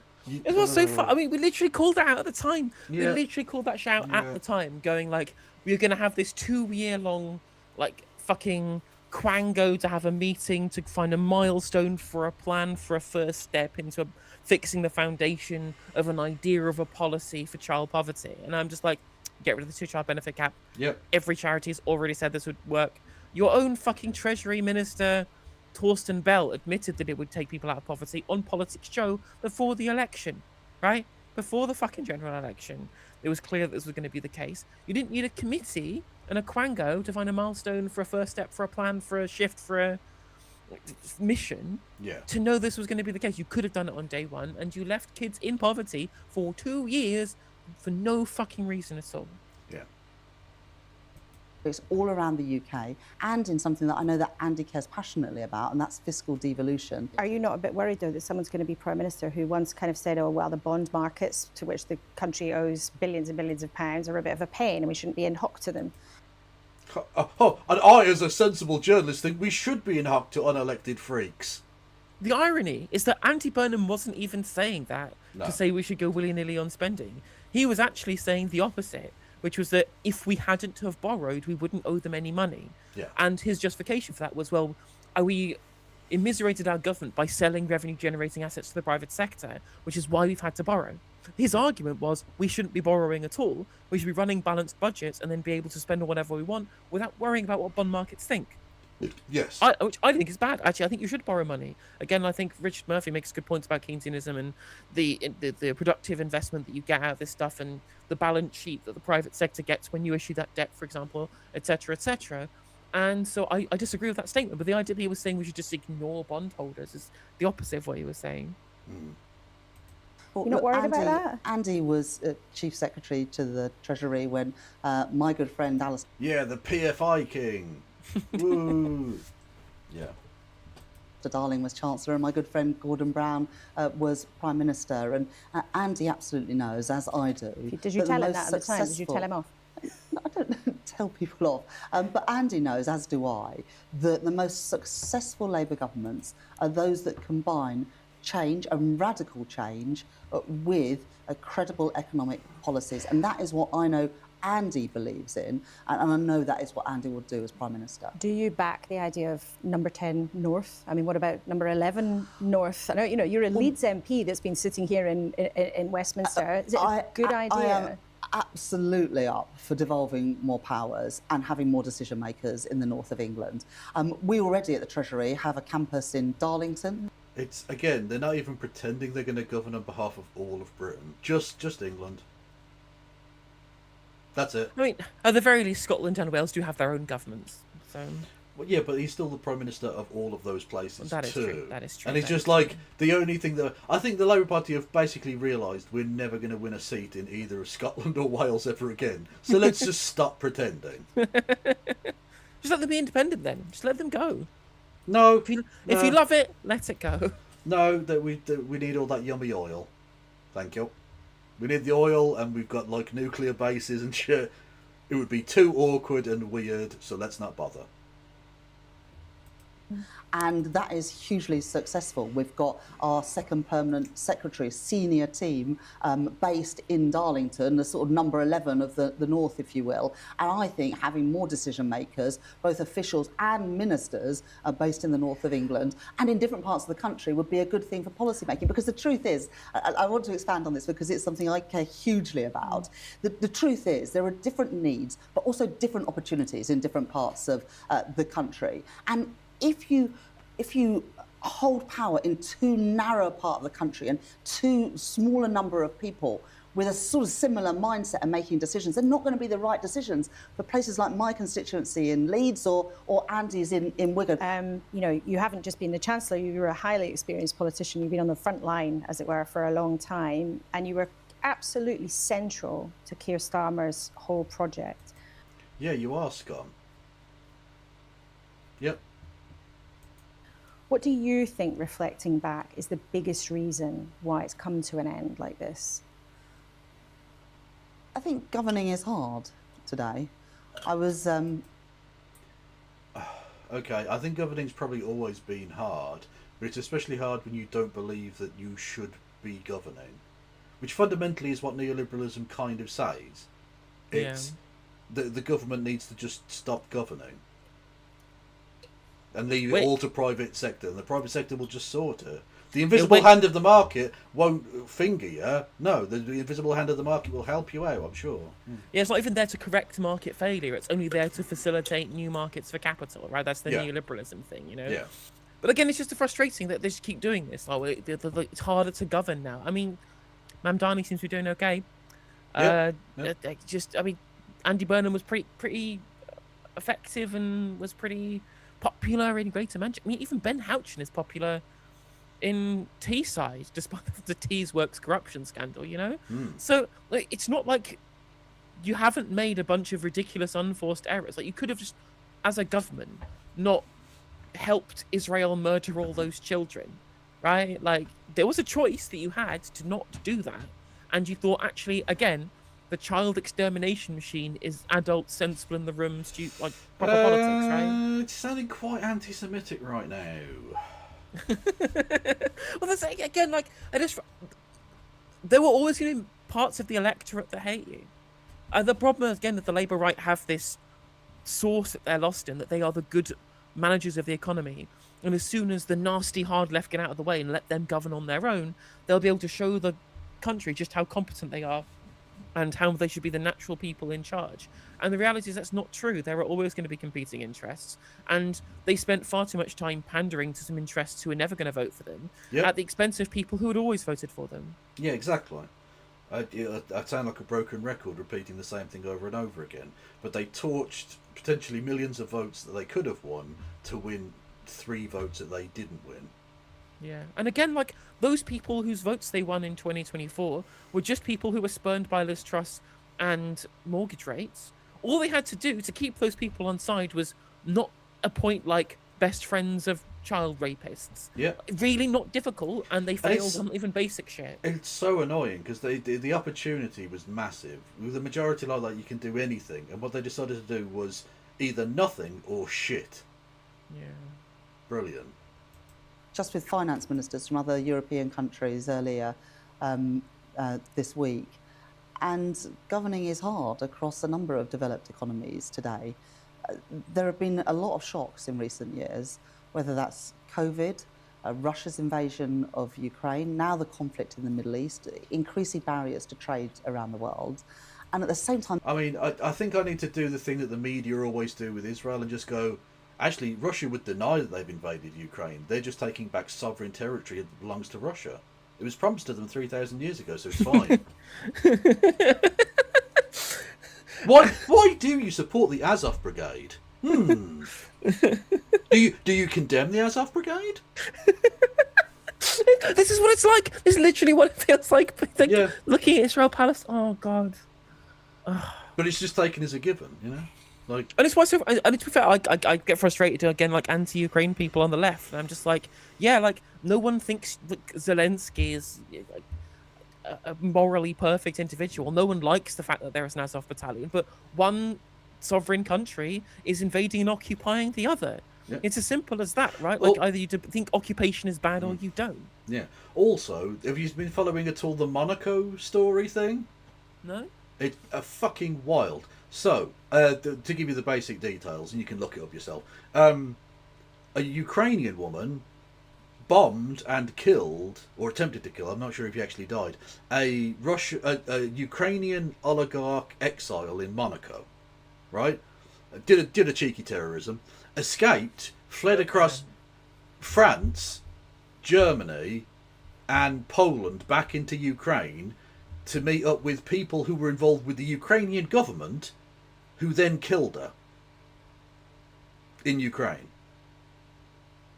Oh, there's one part of that I am confused about. Which is? Why the fuck should she go back to Ukraine?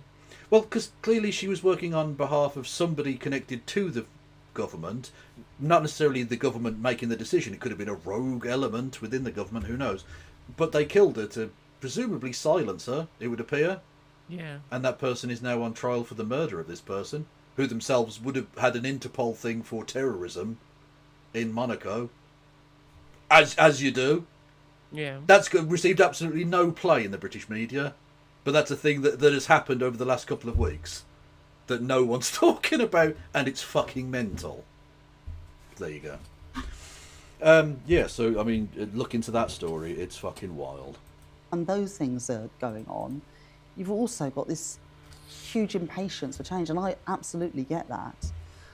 And I think sometimes that change isn't happening at the pace people want it. We've got to drive that change forwards more rapidly so that people feel it in their everyday lives. Oh no, he didn't die, he was just injured. But yeah, that's... Yeah. But we have to be careful to do it in a way that doesn't undermine that credibility and trust that we've rebuilt in the economy. Because unless you have that, change of any sort, it isn't possible. And that is what you have to marry up, really, as Prime Minister and Chancellor. I know how hard you and Keir Starmer worked alongside each other for years, and the experience of it slipping away for this version of Downing Street must have been very difficult. When did you realise that it was over? Well, I just don't see it in those terms, Laura, because I've been... Someone's fishing for a job. been an MP now for just over 16 years. 14 of them were in opposition, and 2 and a bit have been in government. So Keir won't be Prime Minister in just over a week's time. And Keir... That's still funny.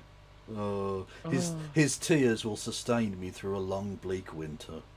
I mean, I'm enjoying being able to put the, like, sad meat noises into the replies of angry Starmer. Going, oh, boo-hoo! Oh, did Keir get a taste of his own medicine? I wonder if he'll have to go back to buying his own Arsenal tickets now. That's an interesting one. I mean, it's not like they're going to find any... It's not going to get any access with it anymore, are they? Exactly. No one needs to bribe an ex-politician. I wonder. I'm looking forward to... Tell you what, Kev. What? I am looking forward to the Keir Starmer biography. That no one will buy. No. I mean, I will read it because I will get someone in chat to illegally send it to me. You're on script or whatever. Yeah. So I will read it just because I need to know all the juicy meat details. I mean, it's gonna be the worst fucking book ever. It's gonna be the most boring thing. Honestly, what they always do, of course, because he's an ex-prime minister. But what fucking publishing house would even bother giving him a fucking deal? You're not going to sell any copies. No one likes him. Honestly, I bet he gets outsold by Mein Kampf for the opening week. Keir is In a good English. friend. He's more In English, yeah. In more than a Gaza. colleague to me. He's been a good friend. And it's, Well, no, it has to be. Hitler has to be in English, and Mein Kampf has to be in English, but the rest of it has to be look Arabic and scary. because Keir changed the Labour Party that we've been able to start to change our country for the better. And it's because of Keir that I am the Chancellor and the first ever female Chancellor of the Exchequer. A Labour government isn't slipping away. How will the handover happen? Oh, well, there was going to be a contest, but there's no other candidate. So if the candidacy window closes and there's one candidate, he just automatically becomes Labour leader, and Keir Starmer steps down on the 17th. So what? 5 days, 6 days, whatever. Yeah. So that's it. Like if there had been an actual leadership contest, it would have gone on until August or something. Yeah. And the leader would have been revealed at Labour Party conference, but even the mighty Al Khans couldn't get anyone to back his fucking candidacy. So, yeah, it's just him. We're moving to the next phase of this Labour government with Andy as Prime Minister. And it's quite clear that at the next election, the biggest challenge for Labour is going to come from reform. And I think Andy is the right person to take our country and our party, but most importantly our country, on the next stage of this journey. But it has been a huge deal. You can't dismiss the fact that the Labour Party has decided to get rid of its leader. And we know now that some of your colleagues... Technically the Labour Party hasn't. The Parliamentary Labour Party has. Now, to be fair, the Labour Party itself doesn't like Keir Starmer particularly, but to say the Labour Party have done this is not really true. It is a parliamentary coup of sorts. I mean, it's perfect. Starmer did step down, right? Well, yeah, because he knew he was going to get humiliated by his entire cabinet resigning. Yeah. So, that's like, true. you know, he was jumping before he was humiliatingly pushed. To make it seem like, oh, I've made this decision. I didn't like it, but I make it with good grace. He said he didn't like it, but have a go along with it. In German. It didn't sprechen, he likes it. Yeah. Ich nicht. Keir said this on the record, that some of your colleagues were planning with Andy Burnham to move into number 10 for a year. Is that disappointing to you to hear that? That all that time when you were working so hard, there were colleagues who were trying to... I know, imagine that. This has come as a massive shock to noted Keir Starmer ally Rachel Reeves, that people would plot against a Labour leader behind their back. This is an outrage. A founding member of Labour Together, Rachel Reeves. Yeah. I can't believe gambling is going on in this establishment. And that's in general, like... Yeah, of course they were planning on what to do for a year and change, right? Like, you were already cooked from, like, day 5. Yeah, exactly. Like, and that is really the only way in which the winter fuel allowance thing is totemic, is that it set the tone.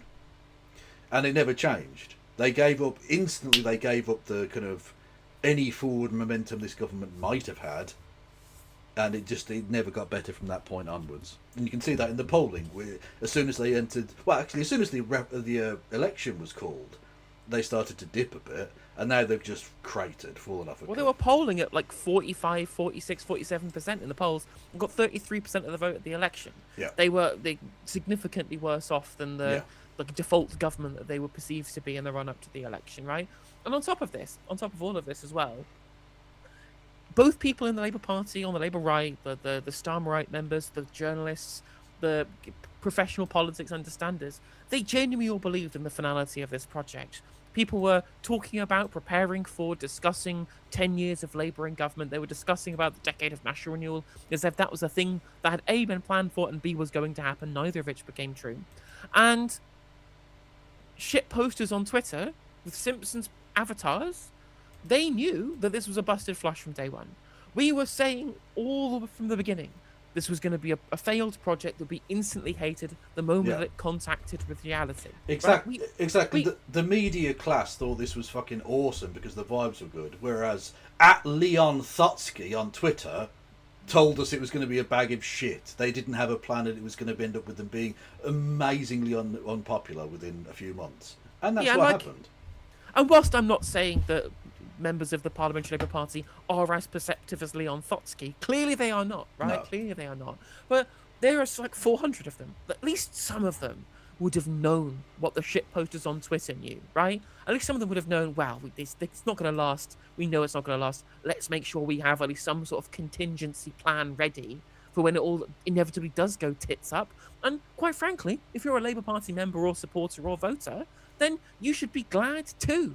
There's literally anybody who knew what the fuck that they were doing in the background as an understudy, ready to make sure that they were able to hit the ground running once the Starmerism fucking charade collapsed in upon itself, as it was inevitably going to do so.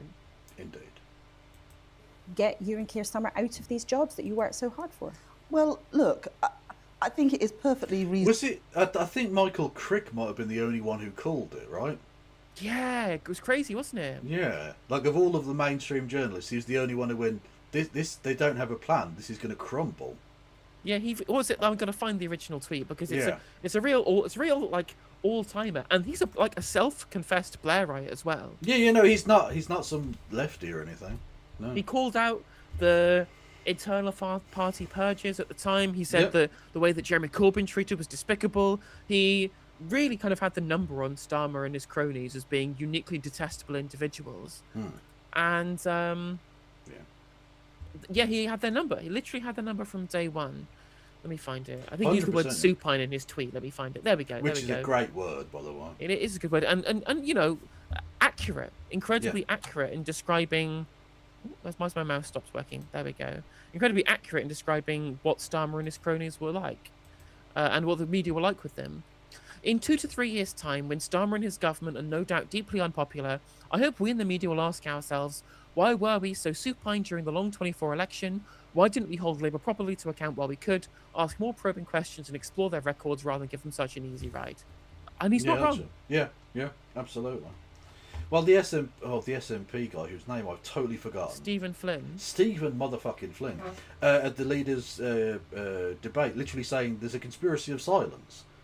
We know about this fucking hole in the finances. You're not talking about it. You're both pretending like this isn't a thing. And the media went, "Huh, crazy communoid." And they got into government and went, £22 billion black hole. Yeah, it was very much there's no money left note. Yeah. Reasonable for people to have ambition. And Andy has never shied away from the fact that he wanted at some point to leave the Labour Party, and I want him to be ready for that because I want him to be a success, and I am sure he will be. And I want a job in his government. Beep boop. But it is important that when Andy walks through that door, that he has a worked through plan, because governing is hard in Britain, and lots of challenges and shocks will come his way. And what is really important is that him and his team are really clear about what they want to achieve. But as those shocks come along... You cheeky bitch. You had no plan for anything when you got into government. And she's like, it's really important that you go into government with a clear plan of what you want to do. The fucking brazenness of it. These people sicken me. Well, the irony, of course, is that she had her plan, and it was to means test the winter fuel allowance, because she'd been saying that shit since 2014. Yeah. Right, that was part of her, I'm going to be a responsible junior Treasury Minister, when she was an understudy to Ed Balls as Shadow Chancellor under Ed Miliband, right? Like, she literally talks about it in Parliament, about how the Conservatives won't means test the winter fuel allowance, not realising that, again, like, benefits are only bound when working-age people take them, right? Yeah. Pensioner welfare. That's a sacred cow. True. He needs to stay laser focused on those things that have always motivated him, have always driven him, and are the reason why he wants to lead our great country. Is that perhaps what... Our great country. I don't try and do Americanness. It doesn't really work.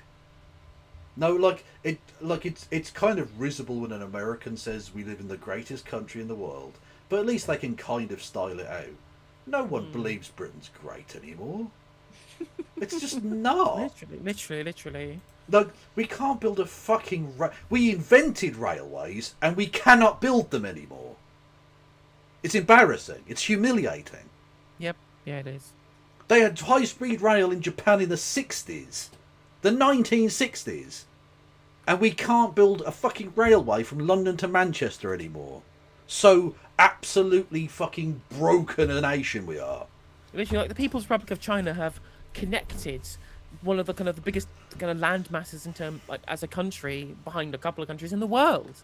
And with very much more difficult terrain, mountains and deserts and all kinds of shit. Yeah, amazing stuff they've done. And whilst also building infrastructure everywhere else as well. Creating entire cities just waiting for people to fill them. Yeah. We can't build a fucking 2 up, 2 down in Swindon. Yeah, we are so bad at creating stuff. Our joke candidates have the policy of building one house. And even that seems unachievable. Even that's like, have you fully costed that plan? Because I'm not sure we can do that. It's going to get stuck in like judicial review and the planning consent for like years and years and years. Imagine that. He gets elected and tries to build the one house and the NIMBYs stop him. That would be the perfect summation and ending of Britain. Yeah, amazing stuff. Keir Starmer didn't quite get wrong. That focus on exactly what he wanted to do. I think that... Well, no, to be fair, he did focus on what he wanted to do, which was destroy the left. Yeah. And to be fair, he sort of achieved it. As grotesque a thing as that is, he did sort of do that. With, of course, the connivance of people like Rachel Reeves and Laura Koonsberg, lest we forget. Very few of us in government had been in government before. And I feel, 2 years in as Chancellor, I have a clearer idea now of how to get things done in government. This job has been the absolute privilege of my life. But it is important, through all the shocks that come your way, that you are focused. I think today you've been very candid about the fact that just doing these big jobs is really hard. Governing is hard. But I'm not complaining about that. No, I never suggesting wanted to do this job because I thought it was going to be easy. But this is a job I love, and every day when I walk into the Treasury, I feel immensely proud to be a Labour Chancellor. And I think people would want to know what the hardest bit's been. You aren't a Labour Chancellor. You're a Tory Chancellor with a red rosette. That's the matter of it. That's all you are. You're fucking Ted Heath's Chancellor. Actually, not even that. They spend money on infrastructure. And what the best bit has been. So what's the hardest? Is there a moment where you really felt the big strain? What's the hardest thing been? Well, I would say, don't cry on national television. That was probably my toughest moment, or perhaps even tougher, seeing the photos of me crying on national television on the front page of pretty much every newspaper the following day. But even that day was better than the 14 years. So to be fair, I'd cry in public if I had to pretend to like Keir Starmer. That's enough to break any person. Really. Years in opposition when I was powerless to change anything in this country. I don't want to pry about it unnecessarily, but you raised it. Would you tell people what was going on? Because there was a rumour you'd had a fight with the Speaker and something else had happened. But look, it was a tough day, and we all have tough days. You know, I talked to my friends, and people wrote to me saying, you know, that happened to me once. Whoa. Revelation. She has friends, apparently, chat. Yeah, I don't believe it either. I do believe this is a real meme, though. Just going to put it on the screen. You can do with it as you wish. That's just an image that exists that someone made. Quite a lot going on in that one. But just to reiterate, I definitely didn't do it. So that's fine. That there are a lot of Americans who are not going to get that. She was on the equivalent of Dancing with the Stars for the Americans. Yeah, and she was fucking dreadful. And she was dragged around by her arms as if she was like a floor buff. Yeah. But because the people of Britain are sarcastic pricks who cannot be trusted with democracy, much in the same sort of vein of Boaty McBoatface, people went, oh, we're going to vote to keep in the person who literally can barely walk, let alone dance. They did the same with John Simpson and, all of that. They people like keeping around mentalists, I think, more than anything. I was on the telly, and so you know, people had difficult days at work, Not and having a that was cry in one the for loo. me. But yeah, that's where you should cry, not on the television. So that was my toughest day. But standing up there and delivering a Labour budget, standing outside number 11 Downing Street and doing that. No, that's the Fabian helmet. Yeah. Absolutely nailed it. But actually, you know, you think about the people I'm in this for. I went to a school, and I spoke about this actually in my Labour Party conference speech last year, and it really brings home to me why I'm in this job. And it was a breakfast club. It was 8:30 in the morning, and I was sitting on the... They keep going up with these fucking breakfast clubs. It's not that big a policy. It's not that great a thing. It's good. It's fine. But if that's your flagship thing, when you have a majority of over 100, you have fucking failed. If that's the biggest thing you can point to in child welfare is breakfast clubs, you have absolutely fucking failed. Yeah, 100%. Again, they didn't want to rock the boat, and so they did something that didn't cost very much, and they could like brandish as a policy, but in reality has changed like a small amount. Again, not to say that it's bad. Yeah. Obviously, it was good to do, but like small fry. Yeah, very, very. Like, that's the ultimate tinkering at the edges policy that they've tried to dress up as something major and radical, which it is not. Yeah. On the carpet with this little boy, and he was playing with his Lego, and he was really proud of what he was... Note that, Americans, it's not Legos. You don't need to pluralise it. Just saying. ...building, and he was telling me all about it, and he was incredibly engrossed, and he was a really... Also, just another quick thing for the Americans, if you could go back to pretending, or not, if you could go back to not pretending to care about football/soccer in any way, cool. Because you've been very annoying. Engaging and captivating little boy. And at the end, I spoke to one of the teachers about him, and the teacher said to me, "Do you know what, Rachel? When we started this breakfast club, this boy didn't talk. He didn't talk at all. The breakfast club provides more than the teacher's time." What, so you've given him the power of speech? Or he's a child who's developing and he learned how to speak in public?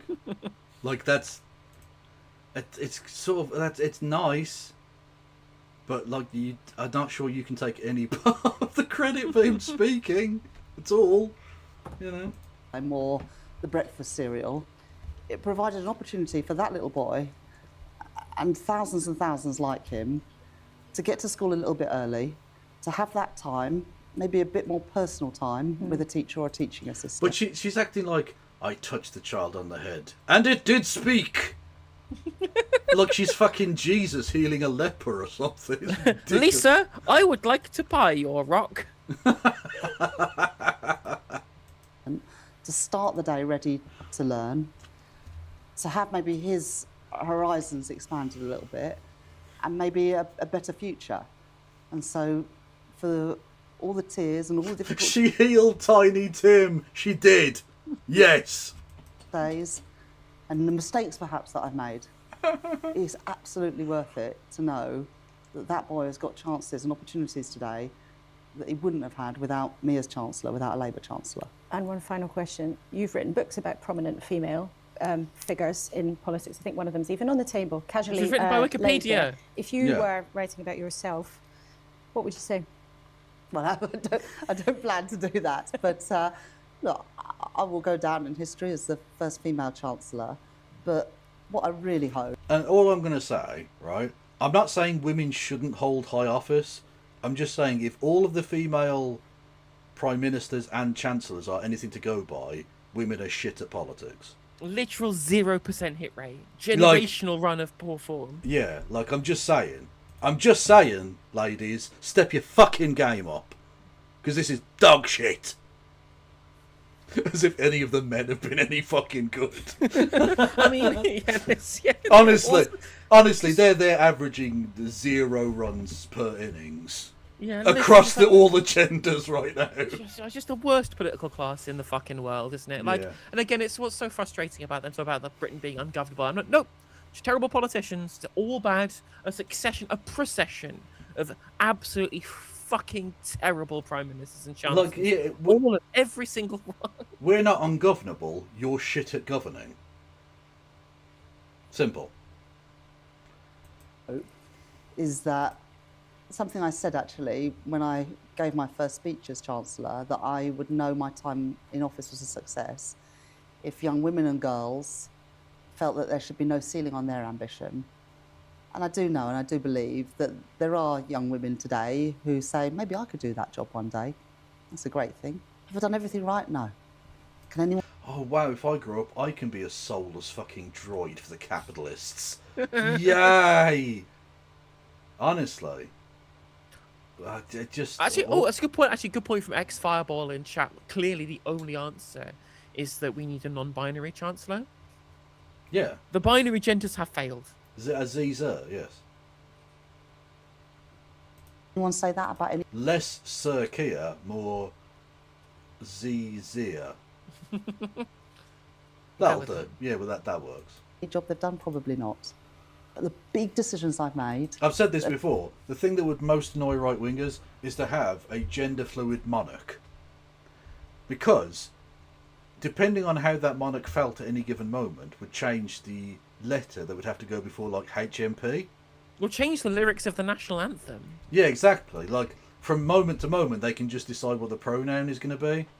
God save a gracious, non-binary, asexual, gender-fluid individual of colour. Like, do you know what I mean? That would drive them mental, and I'd happily sing it. I wouldn't mean it, but I would sing it.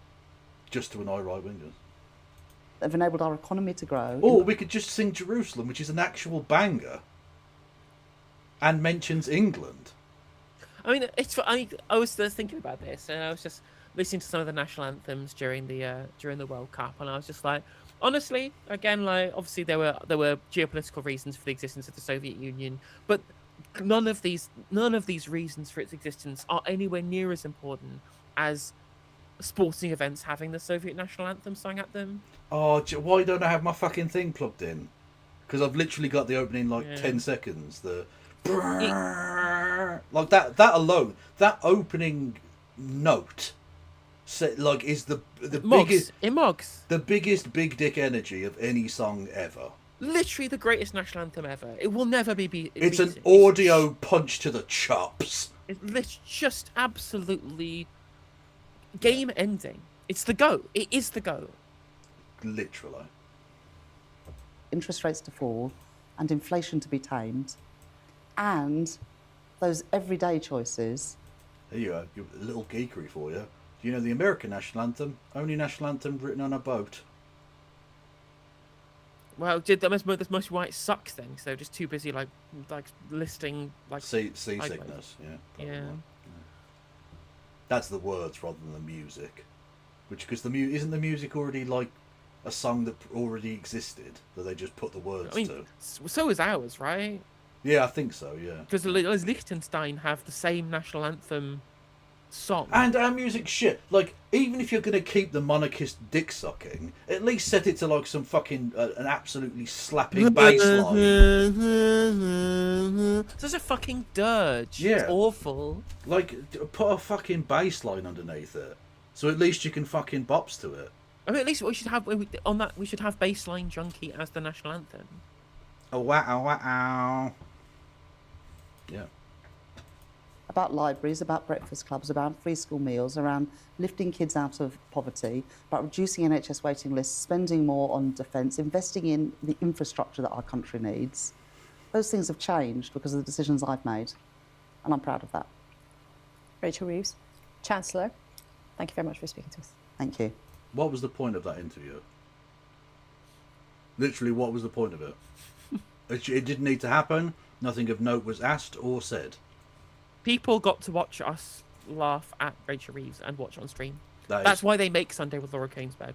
It's so that we can do our stream on Sundays and that people can donate and gift money and also bits and subs because we're really good at the content that we're watching of other people's. Well, literally, yeah. That's the only views this gets is just me and you. And it doesn't even go to the BBC. It goes to the World Politics YouTube channel, which illegally uploads. Do we care what these dickheads have to say, or should we move on to Mel Stride? Actually, I care more about what like these people say than anything okay. Mel Stride. Anything. Okay. I have no interest in listening to the words of Mel Stride. Oh, fair enough then. Well, yeah. Well, a pretty unrepentant Rachel Reeves there. Miata, if her and Keir Starmer... I'm just thinking, because there isn't like an actor being interviewed at any point, so we can't skip. There's no natural skip point. Record on the economy, which is so important, was that good? Why have you as a party hoiked them out? Look, I think that point that Rachel made, which is that people are impatient for change, and you've got to put it in the context. It's unprecedented to have had a decade and a half in which people's living standards have been squeezed, pay packets have flatlined, and the cost of essentials are rising. People are at breaking point. And so for me, my criticism was, yes, change, but the pace and scale of it needs to be much greater to meet the demand of the country. That's certainly what I heard from my constituents. And that's the thing I think we have to address going forward. And you were one of the ministers who resigned in order to kind of shuffle them out. And we'll come back in more detail to what your plans you hope for Andy Burnham will be. But is there a chance that Rachel Reeves might get to stay on as Chancellor? That's a decision for Andy. He'll put together... Have you covered Lindsey Graham? I haven't done anything to Lindsey Graham. Okay? Covered him, killed him, made love to him, nothing. Leave me alone.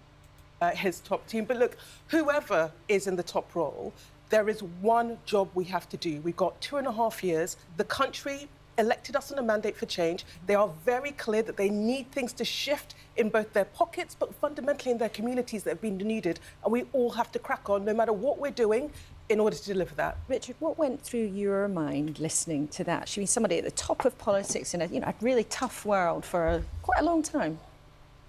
Yeah, I think one of the things that was striking me was that the people that I meet in the parishes that I visit, there is still poverty. There may be... You know what, chat? You're quite right. You could do. Thank you, Duck Authority. You could do something to Lindsey Graham though if we get on a hype train. True. That is a very important point.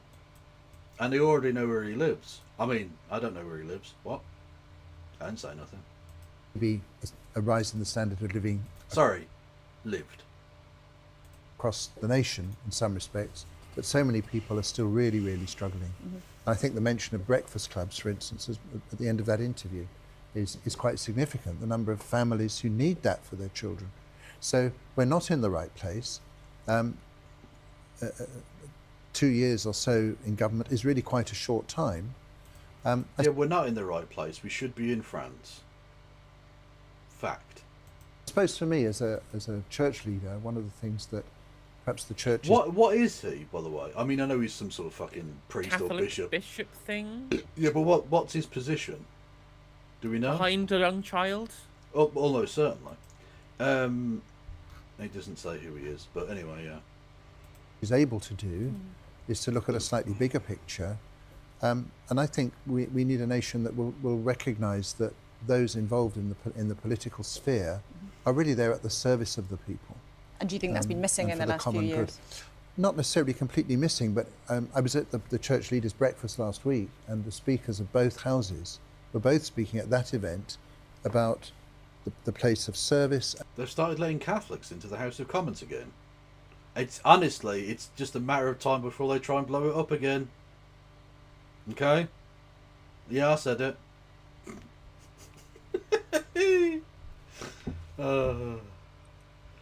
Honestly, John Johnson did nothing wrong.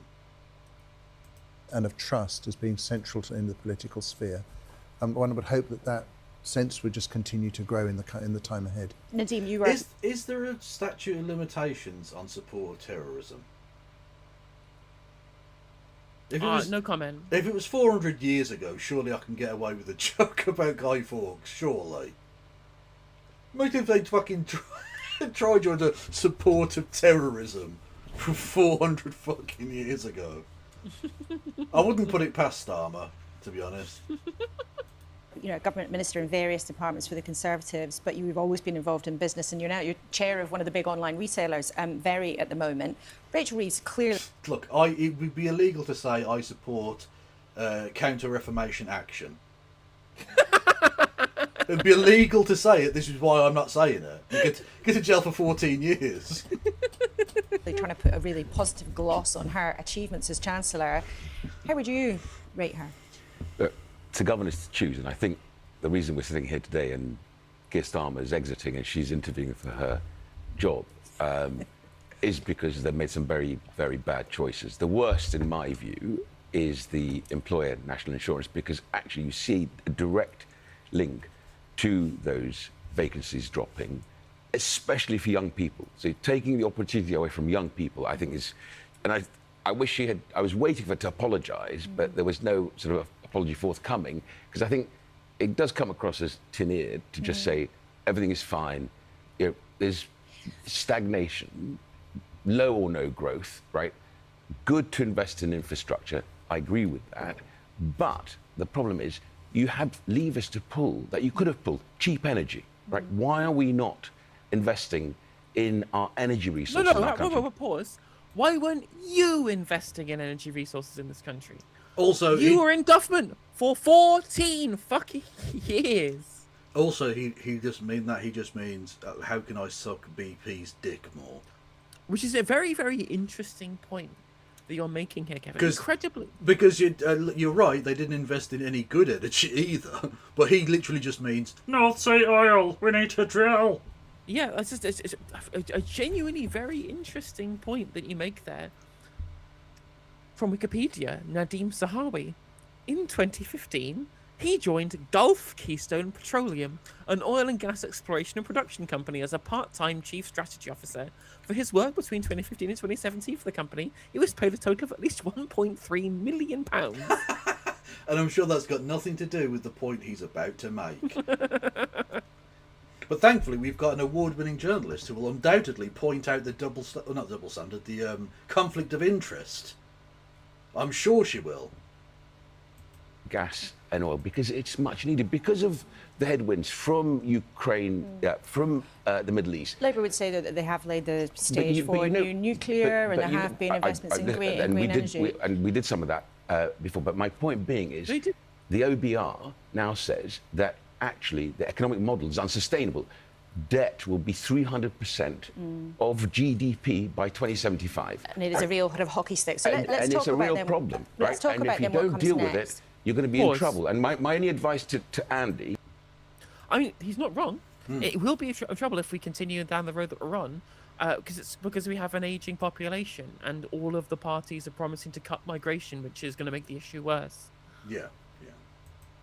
Is you've still got 200,000 men who've come across from war zones of fighting age, which we have no documents. Fighting age, there you go. They're going to fuck your women and take your job. If we gave those people jobs, maybe we would have the productive capacity to be able to increase growth and stem that demographic aging so that we didn't have the debt problem in the future. Your position here is, let's make the population even more demographically older than it otherwise would be, right? Let's turn the whole country into a literal retirement home. It is a bit of a weird, it's a bit of a weird position, yes, yeah. That's right. We're getting, with this weather, 500, maybe 800 a day coming across. You've got to deal with that. So look, that's a massive issue, because it impacts public services. So it impacts everything else that we do. And we absolutely will do. Well, fantastic interjection. The only interjection I think that was better, did you see Kay Burley? Yeah, we did, Yeah. I don't know that you have to mention the war record of a paedophile. I'll just put that out there. But I do think with all due... Also, he wasn't a war hero. He flew a few helicopters. It was fine. Respect that if you think about the 15 years that you were part of that Tory government and the absolute catastrophe... so I know your people have seen it, but mine haven't, so it's only a brief thing. Go for it. Yeah, Kay Burley talking on Newsnight, was it, I think? Yeah, they were talking about Prince Andrew, noted pederast, allegedly. Although he might have been in a fucking Pizza Express in Woking, who knows? And likewise, anyone can come forward. We already have had, as a result of us speaking out, survivors coming forward claiming that they were also victims of Epstein, Andrew Mountbatten Windsor and Ghislaine Maxwell. So we would encourage anyone. So they're having a sensible discussion here about, you know, a very sensitive topic. And then old Stompy Stomp comes in and ruins it. Please, if you've got any information, to come forward to us. And these are British? They are British, yeah. Okay. And we should accept that he was a war hero. We should just throw that in. Thank you, Alex He Davis-Jones. was. Lisa Phillips, thank you. It's just crazy, isn't it? It's just so fucking crazy. Do we have to throw that in? Did we have to throw that in? Actually, Kay, I don't think so. This is my second favourite Kay Burley moment, I think. Did you know? Have you seen the clip, Kev, where she asks the wife of the Suffolk Strangler if they'd had a better sex life, would he not have committed all those murders? Yeah, I do remember that. She's fucking mental. Or when she said to, she literally said to Hussam Zomla when he was describing how generations of his family had been wiped out by Israel, like, yeah, but do you condemn Hamas though? Oh no! Oh god! Oh, that's awful. Yeah. Anyway, so that's what I was referring to, and that's the kind of person that is, you know, a well-respected, award-winning gerbilist in Britain. That's what is fine. That won't be the end of her career, not by a long shot.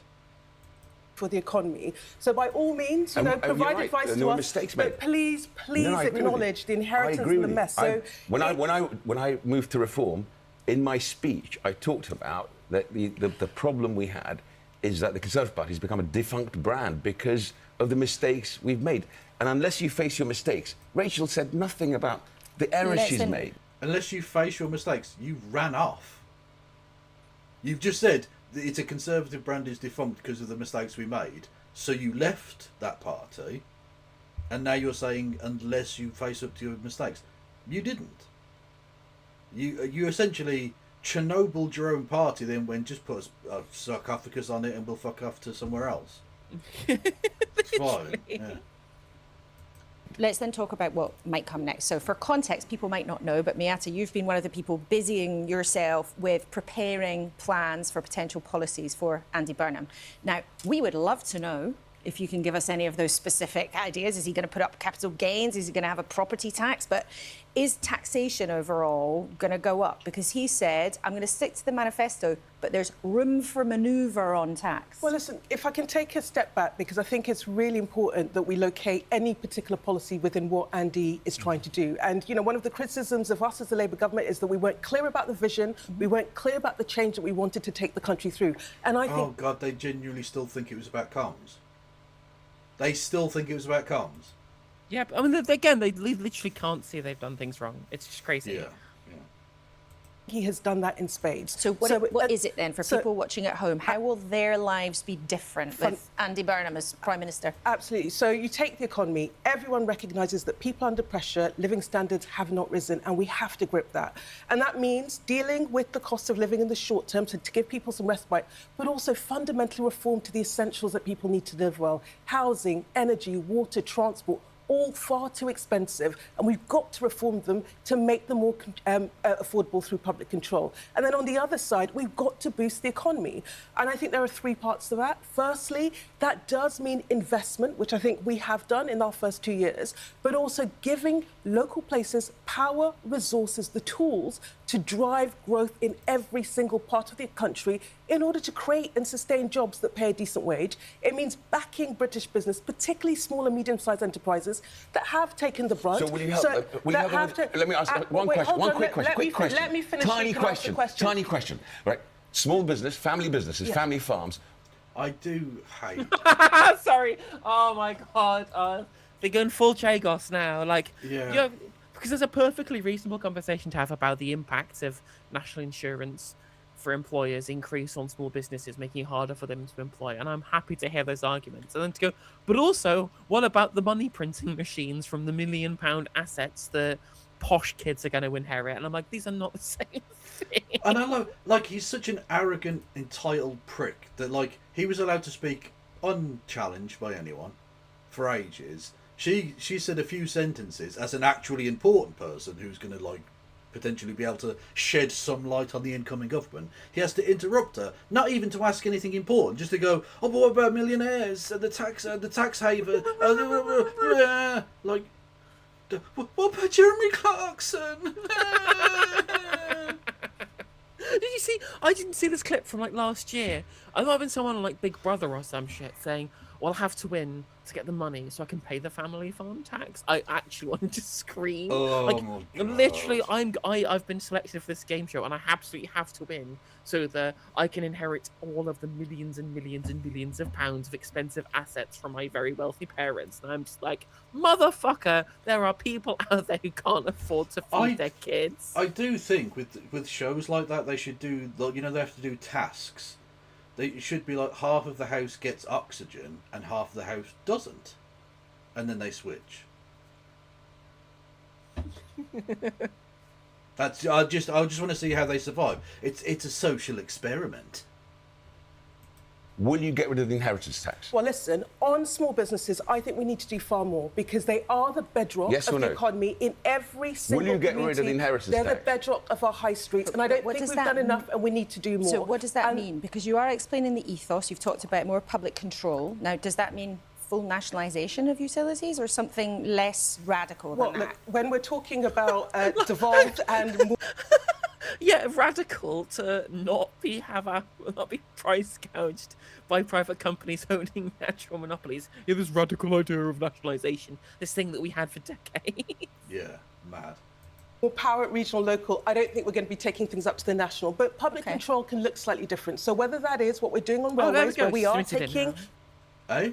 She's admitted they're not doing nationalisation. Well, at least that's happened now. So we can stop this pretense that public control means anything other than slightly stronger regulation. Yeah, that's all it was ever going to be. Yeah. Because when he said, "I fully understand the scope of the challenge," he was lying. Or maybe he genuinely does believe that, but he's wrong. Either way, he doesn't understand. Back into public ownership, or what Andy did in Manchester, where actually you take the franchise and you say these are the routes, this is how much it's going to cost, so that we can ensure that people can get to work in ways that are affordable. Or you can nationalise it and literally set the price. Literally set the price. You can do that. Very simple. Has to be all of that. And critically, the third part for me in terms of economic, we've got to create jobs, but we've also got to make sure that we are empowering workers, giving them rights and the ability to negotiate fairer deals. All of that is critical so that at the end of this, we're increasing wages, we've got jobs, that means that you can raise a family, but we're also dealing with the everyday costs that are bearing down on people. And when you say help for people, help for businesses, what are you actually talking about? So there have been all sorts of things knocking around as possible suggestions, maybe making changes to the tax thresholds when people start paying tax. Do you expect that people at the bottom will have more money put in their pocket by Andy Burnham and government? Yes. In what way? Well, look, I'm not going to get into the specifics because ultimately that will Because I don't need to. And what do you think we do? Live in a democracy or something? Plebs. A choice for Andy and his Chancellor, but we are very, very Caesar Burnham has decreed it. It will just happen. clear. We understand that people are under pressure, and we do need to find ways to give people respite, and that is about money in their pockets, but it's also about driving down the costs of But that, essentials. by implication, either means cuts, more borrowing, or more taxes for people at the top and businesses who power the economy. So listen... Yes? No, because in the end... Businesses do not power the economy. Workers turning up to work powers the economy. Indeed so. If the workers didn't, do business. How? It's about the choices. It's about the choices that you make. And what I'd say is we absolutely... So the way you bear down on the debt burden, the way that you unlock money in order to invest is to boost our economy, which is why I am absolutely clear that Andy will be supporting businesses, particularly the 99% of small businesses that are the bedrock of the economy. One of the small things we do know is that he's likely to put a tax cut on hospitality businesses and some other small independent businesses on the high street. Well, that's true. Yeah, the Bayeux Tapestry arrived. And all I'll say is, You have to be pretty confident that you can definitely take us in a war if you're going to give us your, like, old shit. Because we've literally got entire repositories of other people's old shit that we are not giving back. The French must be like, no, we could definitely take them. Which is obviously true. Yeah, yeah, absolutely. The only reason that we've still got those fucking marbles is because Greece can't do shit. True. Richard, just listening to this, what would your grading be? Well, I think all this... By the way, for any new people who were involved in the raid, this is a criticism. When I said that quite arrogantly, as if I think that's a good thing that that's the case. No, we need to give all of those things back. They are stolen. This is taking place against the context of what is kind of another industrial revolution. And I think that we mustn't lose sight of, Pope Leo's been speaking about the impact of artificial intelligence and you saw the recently. Pope last week, I was with the Pope last week. We didn't get a chance to talk about AI last week, but we were too busy trying to defend paedophiles, as always. And he's American, so I don't even give a fuck what he has to say, to be honest. No. He's American Pope. It's just silly. It's woke, is what it is. Well, he's the wope. He's the wope. Wope-a-dope. You see this wonderful letter addressing the place that the world is in, and I think we mustn't lose sight of that backdrop of the good things that AA might bring, but also the need to keep the value of the human person. Well, if he's going by old school Catholic teaching, the place that the world is in a glass dome, and it's flat, and the stars are draped across it by God each and every night. Unless you've realised that was wrong, I don't know. Person at the core of all of this. It's still fantastic to me. It's amazing. They forgave the Beatles. The Catholic Church officially forgave the Beatles before they forgave every single Jewish person who has ever or will ever exist for the crime of killing Jesus. Literally, that was the order they did that forgiveness in. Yep, no, they're definitely a very moral organisation you have there. Yeah. I go back to that point about service, that if we need to keep the value of the human person in every one of these conversations, otherwise the policy... I do. That's why I laughed about Anne Widdecombe dying and Lindsey Graham dying, because they were worthless. Each person has a different worth based upon their actions. And these people had left themselves, let's say, deficient of funds on that particular account.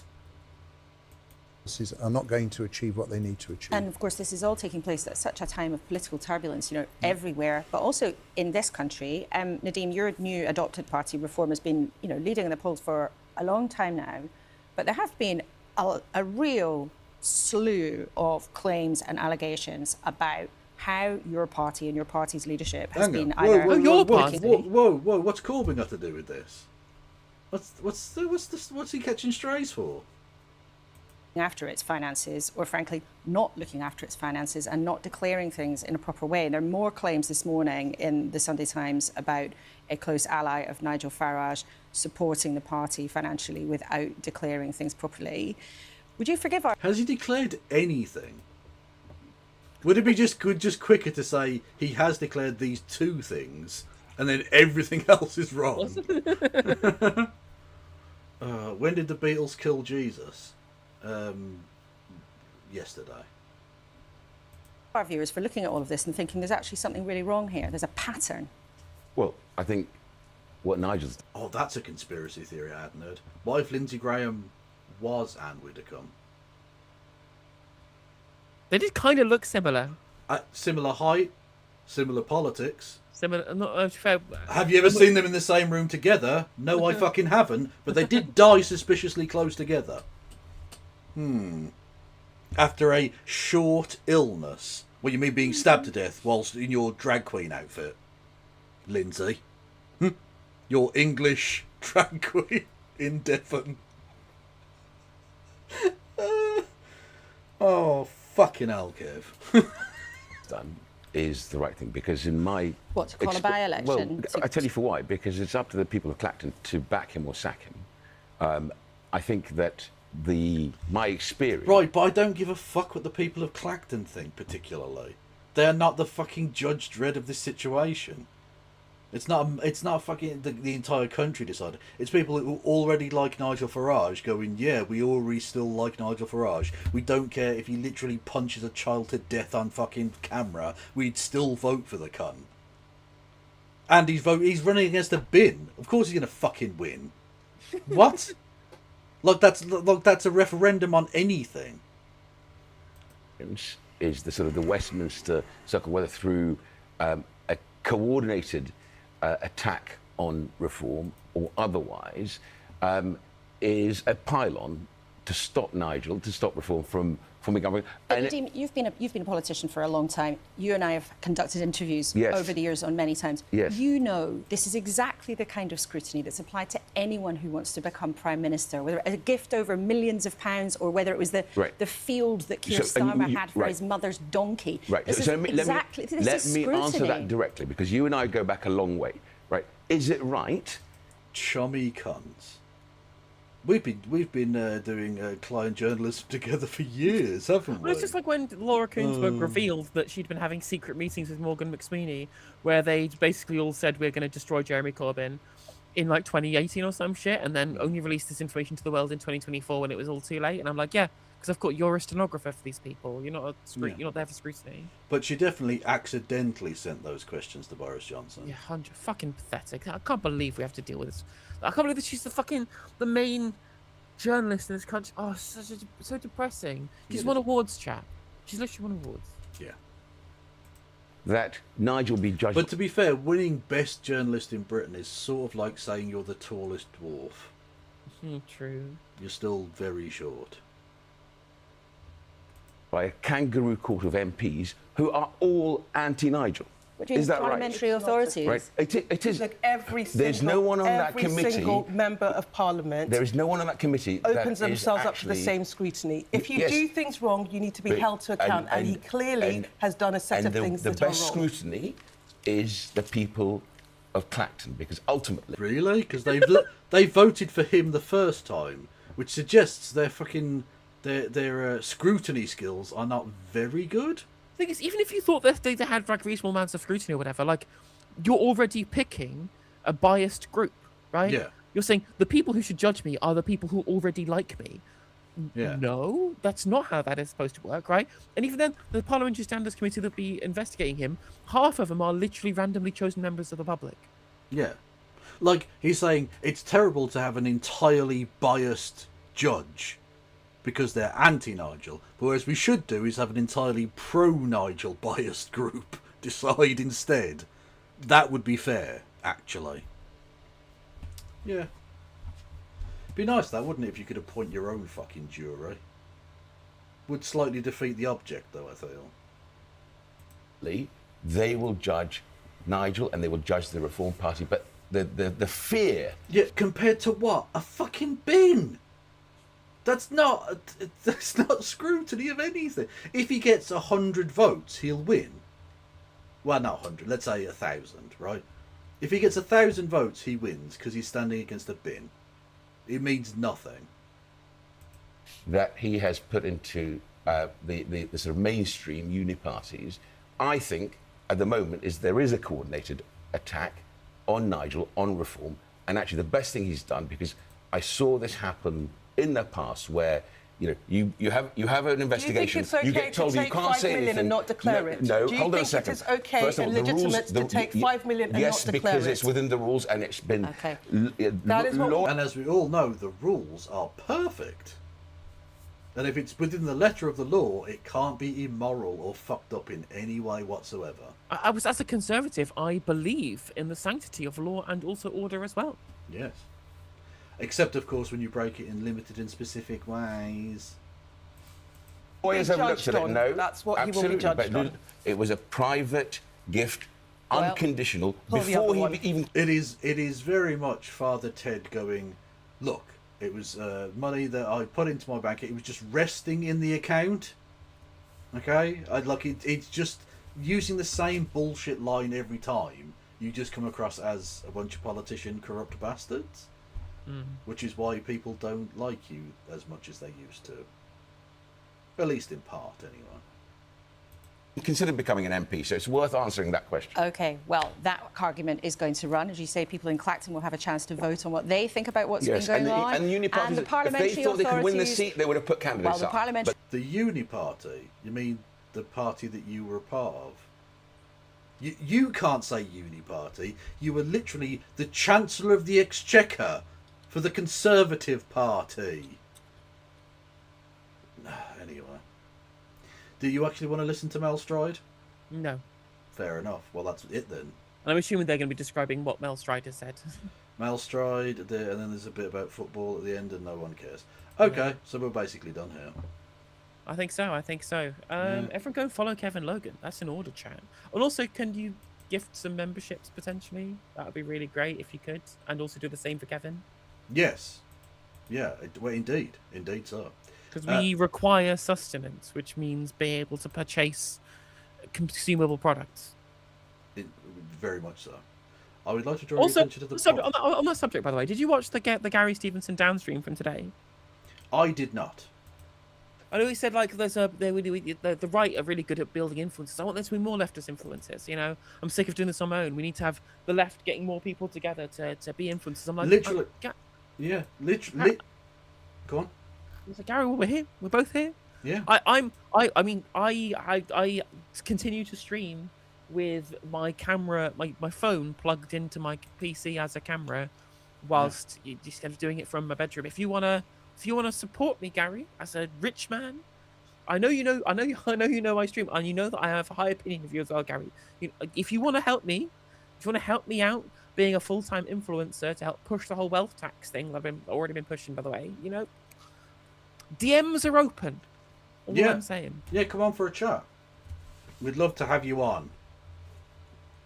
Please, Mr. Economics. Yeah, literally, because you were interviewed by an even bigger communist, weren't you? Literally, I was interviewed by that. I'm kind of a big deal, but with your help and also money as well, I could be an even bigger deal. We could be the biggest deal going. Because, you know, like, there are lots of people in my audience who support me despite the fact that they are not millionaires. You, Gary, right? I'm not saying I'm entitled to your money, because I'm not. I'm not entitled to anyone's money. That's, apart from, you know, Christopher Harborn's, clearly, because he's got so much of it going around as unconditional gifts, right? I'm not saying, I'm sure as a millionaire, people come out to you saying, I'd like some of your money all the time. And I don't want to be that person. I don't want to be that person who goes and says, a millionaire, please give me all your money. But influencers do need to eat too. If there's going to be an ecosystem of lefty influencers, some money would be nice to be able to fund. Look, I'm not going to be as gauche as that. I'll just say, come on to stream. The clout itself would be worth something, I think. I mean, that is true. Right? That is true. Or just, you know, put out a post on your channel, on your, like, you've got millions of subscribers. Just put out a post, go subscribe to this person. She's cool. But not the bloke, because he's a dickhead. But then they'll watch my stream, and then they'll watch on a Thursday or a Sunday, and I will say subscribe to Kevin Logan at Ploppy111, and they'll go, that username is perfectly reasonable. I will definitely subscribe. And they definitely will. 100% of the people do that all the time. Oh God. Okay, I'm going to send everyone into Lost Sue, who's an awesome First Nations person in the United States. So go and check them out. They're cool. And Free Palestine and that. Is there anyone live on YouTube? I don't know. Bye. Bye.